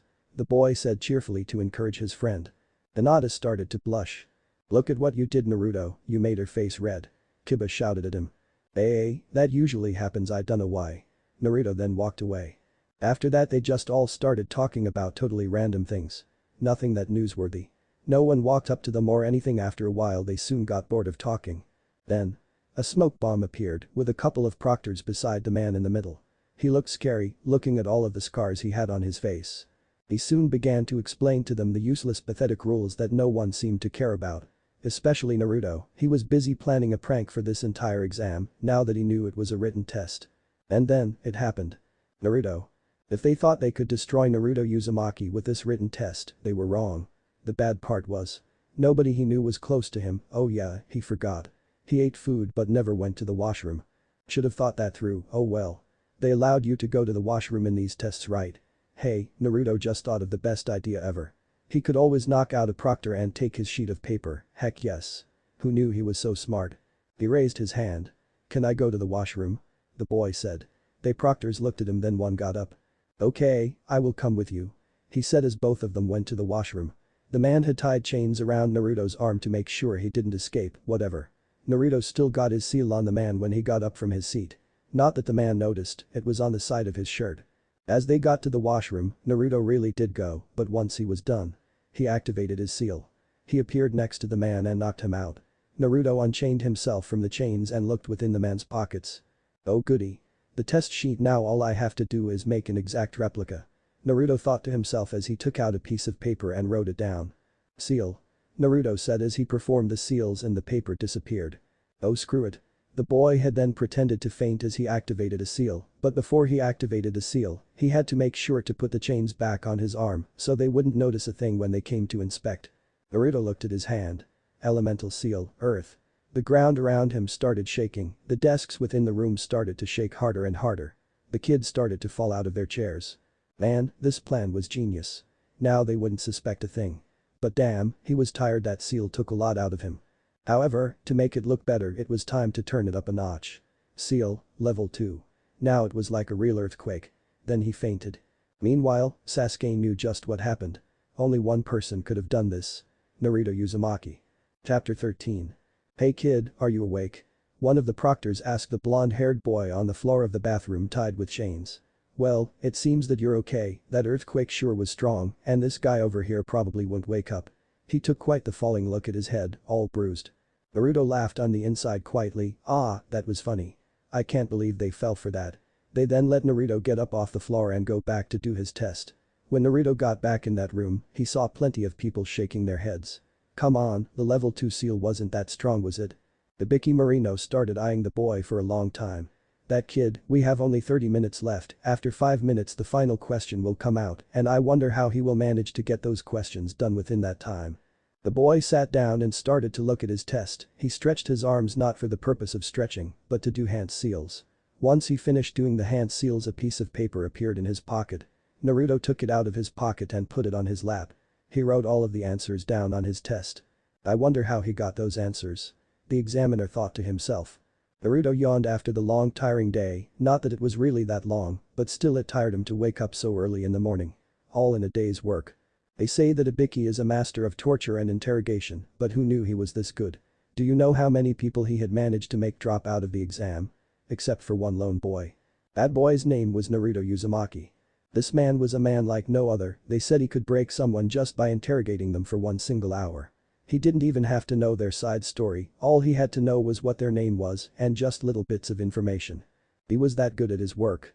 The new didn't know much about him since his work is usually only with Chunin or below, didn't really know about his work. But once he started to do it, you couldn't stop him until managed to crack the guy. His torturing skills were even better than his interrogating. No matter what, he could torture a guy as much as he liked, but they still wouldn't lose consciousness. Now imagine him with a Sharingan. The legendary man. Ibiki Marino. Naruto. It is time for the 10th and final question to begin. A loud and stern voice appeared from in front of the room. He then paused. You may choose whether you would like to take this exam or if you would not like. But there are some rules to this that I think you should know. It was all or never. Naruto had to be prepared for it. He eyed all of them, every single genin in the room. If you choose not to take the test, your score will be a 0 and you fail. Your teammates will also fail. After that single sentence everyone started yelling. However, if you choose to take the test and you fail, you will never be able to take the test again and will remain a genin for the rest of your life. Once that was said, the room was filled with silence. Then how were the people from last year still here? One person cried out. Ibiki looked at that person. That is because this year I made the rules. After everyone calmed down, he began to start talking. Everyone focused on what he was saying. Now then, let's begin the 10th question. The people who will not take it, raise your hand. Once I get your number, you may leave. The former said. A few hands raised and even more came. 114, 115, 69. 39, 88, 50. 109, 45, 24. Even more came, but then one single boy got up and what he said changed the path of everything. Naruto Uzumaki was his name, the village pariah, the boy who kept them from destroying the village, and he would do anything to become the Hokage. Ha! You think I'll give up? I've gotten way too far to give up. I won't and I never will. If I'm going to become the future Hokage, I won't run. That is because being Hokage is my dream and I'll surpass all of those that came before me. You won't be able to get me to quit this because I swear on my life that I won't stop till I reach my goal. Very well then, the people who have stayed so far have all. At one silent moment when something special was coming. Here it was, he was going to say it. Did they pass? Did they fail? Who knew? Passed. He shouted. Then, a black round ball came through the window breaking it and a woman came out of it. Ibiki Marino only had one word to say. It's you. Anko Mitarashi was the woman's name, so don't wear it out. She saw all of the people in the room, more than half of them were still alive, which was bad. So I see the test this time was too easy, more than half of them are still here. They were very excellent this year. Marino said. Huh? Whatever, the first test was too easy, you hear me, she yelled out to all of the people in the room. In the second test, I'll cut down more than a third of you. This will be so exciting, be prepared, I'll tell you the details tomorrow. It'll be in a different location, so ask where the location and time it is in. That's all, dismissed. The former had told them. At the end of the day, Ibiki Marino looked at all of the papers. Naruto Uzumaki, that boy. He got all of the questions perfect, but how? By cheating, that's what. Naruto. It was the end of the day, it was dark out now, and Naruto was hungry. He decided to go out to Ichiraku's ramen, but first off he would pass by the mountains. Maybe Hinata was there and he could invite her to go with him and eat. Oi, Hinata-chan. He called out to her, she turned around and noticed the blonde-haired boy, even in the night time you would notice his hair was just so yellow. Hello Naruto-kun, what are you doing here? She asked him while stuttering like always. Her face was red again, Naruto didn't know why it happened, but okay. Naruto looked up at the sky looking at the moon. Then he refocused upon Hinata. I was gonna ask, would you like to go to Ichiraku's ramen with me? I got extra money from the mission we did a while back. The boy invited her. Hinata accepted and they soon walked together to Ichiraku's ramen shop. Once they got down off the mountain they headed there, they had finally reached the shop and went in. Naruto Uzumaki grabbed a seat and Hinata grabbed one too, they sat down and Naruto asked her what she would like to eat. Miso ramen please. She says nicely. I would like salt ramen. The boy yelled. AM then started to make the ramen for the two of them. It had been a while before it finally arrived, but boy was it worth it. Best ramen ever known, man. According to Naruto, that is. Once they were finished eating, Naruto paid for the meal and left with Hinata. They soon went their separate ways and went home. Naruto fell asleep like a baby. Enko. This forest looks creepy. Sakura whined as she looked at the deep dark black forest. They couldn't see that much due to all of the trees, but what they did know was that it was going to be very dangerous there, so they should be prepared. It's called the Forest of Death, you all will know why soon enough. Anko said. After waiting for a while everyone was silent. Okay, done, now we will start, but before that, you should all sign these papers. A consent form, if you don't sign it, then you won't participate, besides if you die, I don't want to get in trouble. She said with a smile on her face. Now for the rules of the second exam, basically, the limits of your survival will be challenged. First off I'll give you a step-by-step instruction on the training field. Then she started to tell them about the boring parts of the exam like how to get here, how to get where and stuff. For the battle, it'll be an anything goes scroll battle. All of you have to fight each other to get these two scrolls, Earth and Heaven. The conditions to pass are for you to get both of the scrolls and bring it to the tower. The former said. In total 26 of you are here, so 13 people get Earth and 13 get Heaven, which means half of you will not pass. You have 5 days to do this. If you do not have food, hunt for food in the jungle. She said, now then, for the rules of disqualification. 1. If all 3 members of the team can't make it to the tower with all of the scrolls in the time limit. 2. If one of your members are lost or dead, and 3. If you look at the contents of the scrolls before reaching the tower. Now then, it's to test your reliability. Well, that's all. If you want to participate, exchange your consent forms for scrolls at the hut over there. She pointed at it. Once you're done, pick your entrance and the gate will open simultaneously. She then looked at them. Now for a word of advice. Don't die. Anko yelled. Team 7. Once everyone was over and done, all of them headed to their gates that they had picked. It was time for them to start. When everyone was ready, they would open the gates and it would begin. And then it opened. A boy and team went off on their journey to become one. Alright, let's go. Naruto yelled at the top of his lungs as it started. They soon ventured into the forest not knowing what was in there, a very dangerous forest indeed, but what did they know? They were just a couple of kids. Sasuke was going on ahead to scout for possible enemies for them to take the scrolls from. They had the Heaven Scroll, so they needed the Earth Scroll. Where was a possible enemy? No one in sight yet, so they continued to go through the forest. Naruto was at the front due to him being able to avoid most attacks, and Sakura was in the middle due to her powerful blows, but couldn't dodge that easily. Sasuke was at the back since he was fast and could dodge most attacks without seeing it coming. After 2 hours or so, they got hungry and decided to set up camp. It was the perfect place with lots of animals to eat and a water source. Didn't know if it was poisoned, but oh well. Naruto decided to make a fire by getting wood. Sasuke could always light it up with his fire. Once everyone was finished setting up, all they had to do was hunt for animals. Naruto went out to hunt since his weapons were the only ones that would actually kill the animals without blowing them up. He saw a few rats within the forest and decided to get them. He added some new features to his flying tracker seal. Naruto quickly added chakra to his legs and ran towards the rats. He taped all 5 of them, then jumped backwards. Seal activated. He said as his kunai started flying towards one of them. Once it hit one, it just moved onto the next one. Heh, easy food. He loved this new feature. Naruto then went back to camp. Hey Sasuke, Sakura. I got food. They greeted him then roasted the rat. Once they were finished they got some water and boiled it with Naruto's heat seal, then they started eating. Good job catching all of this food dope. Sasuke told him. Sakura meanwhile was gobbling it down like there was no tomorrow. But not all was good in the forest. They didn't react fast enough as a large gust of wind appeared from the east of them. Naruto took out his kunai and dashed forward towards the direction of the wind. It clashed with another kunai. Naruto jumped back as his kunai got flung. They were strong, that was sure. Naruto could tell from the wind technique they used. Give us your scroll and we'll go. The girl of their team said to Naruto. Heck no. He yelled and vanished. The boy reappeared where his kunai was that got flung. That's a nice trick you got. One of the members from their team said. In total they had 3 members in their team, 1 girl and 2 boys. The boys looked the same clothing, but you could tell the difference due to their forehead protectors, one was black and the other one was blue. Wind style, great breakthrough. Wind came surging through the air. Naruto managed to dodge by a little, but it scratched his knee a little. The boy looked back to his teammates. Sakura. You get the girl, Sasuke, you take the boy with the blue headband, I'll take the black one. They quickly got into their stances as Sakura ran towards the girl. She took out her kunai as the other girl was about to hit her. The 2 blades clashed against each other. All I have to do is reinforce my hand with that seal Naruto gave me. She forced all of her chakra to go into her hand. Once she did that the seal converted it to physical energy. The girl's kunai blew away. She kicked Sakura's kunai away from her hand and proceeded to fight using taijutsu. Sakura punched her right arm. You could see the clear electrical power. What? That hurt ga. The person Sakura was fighting said. Sasuke and the person he was fighting went to another area. Sasuke jumped up and did some seals. Fire style, grand fireball jutsu. A flame erupted from his mouth going towards the enemy. Water style, tearing torrent. Water started to form in his hands and shot it towards the fireball headed towards his way.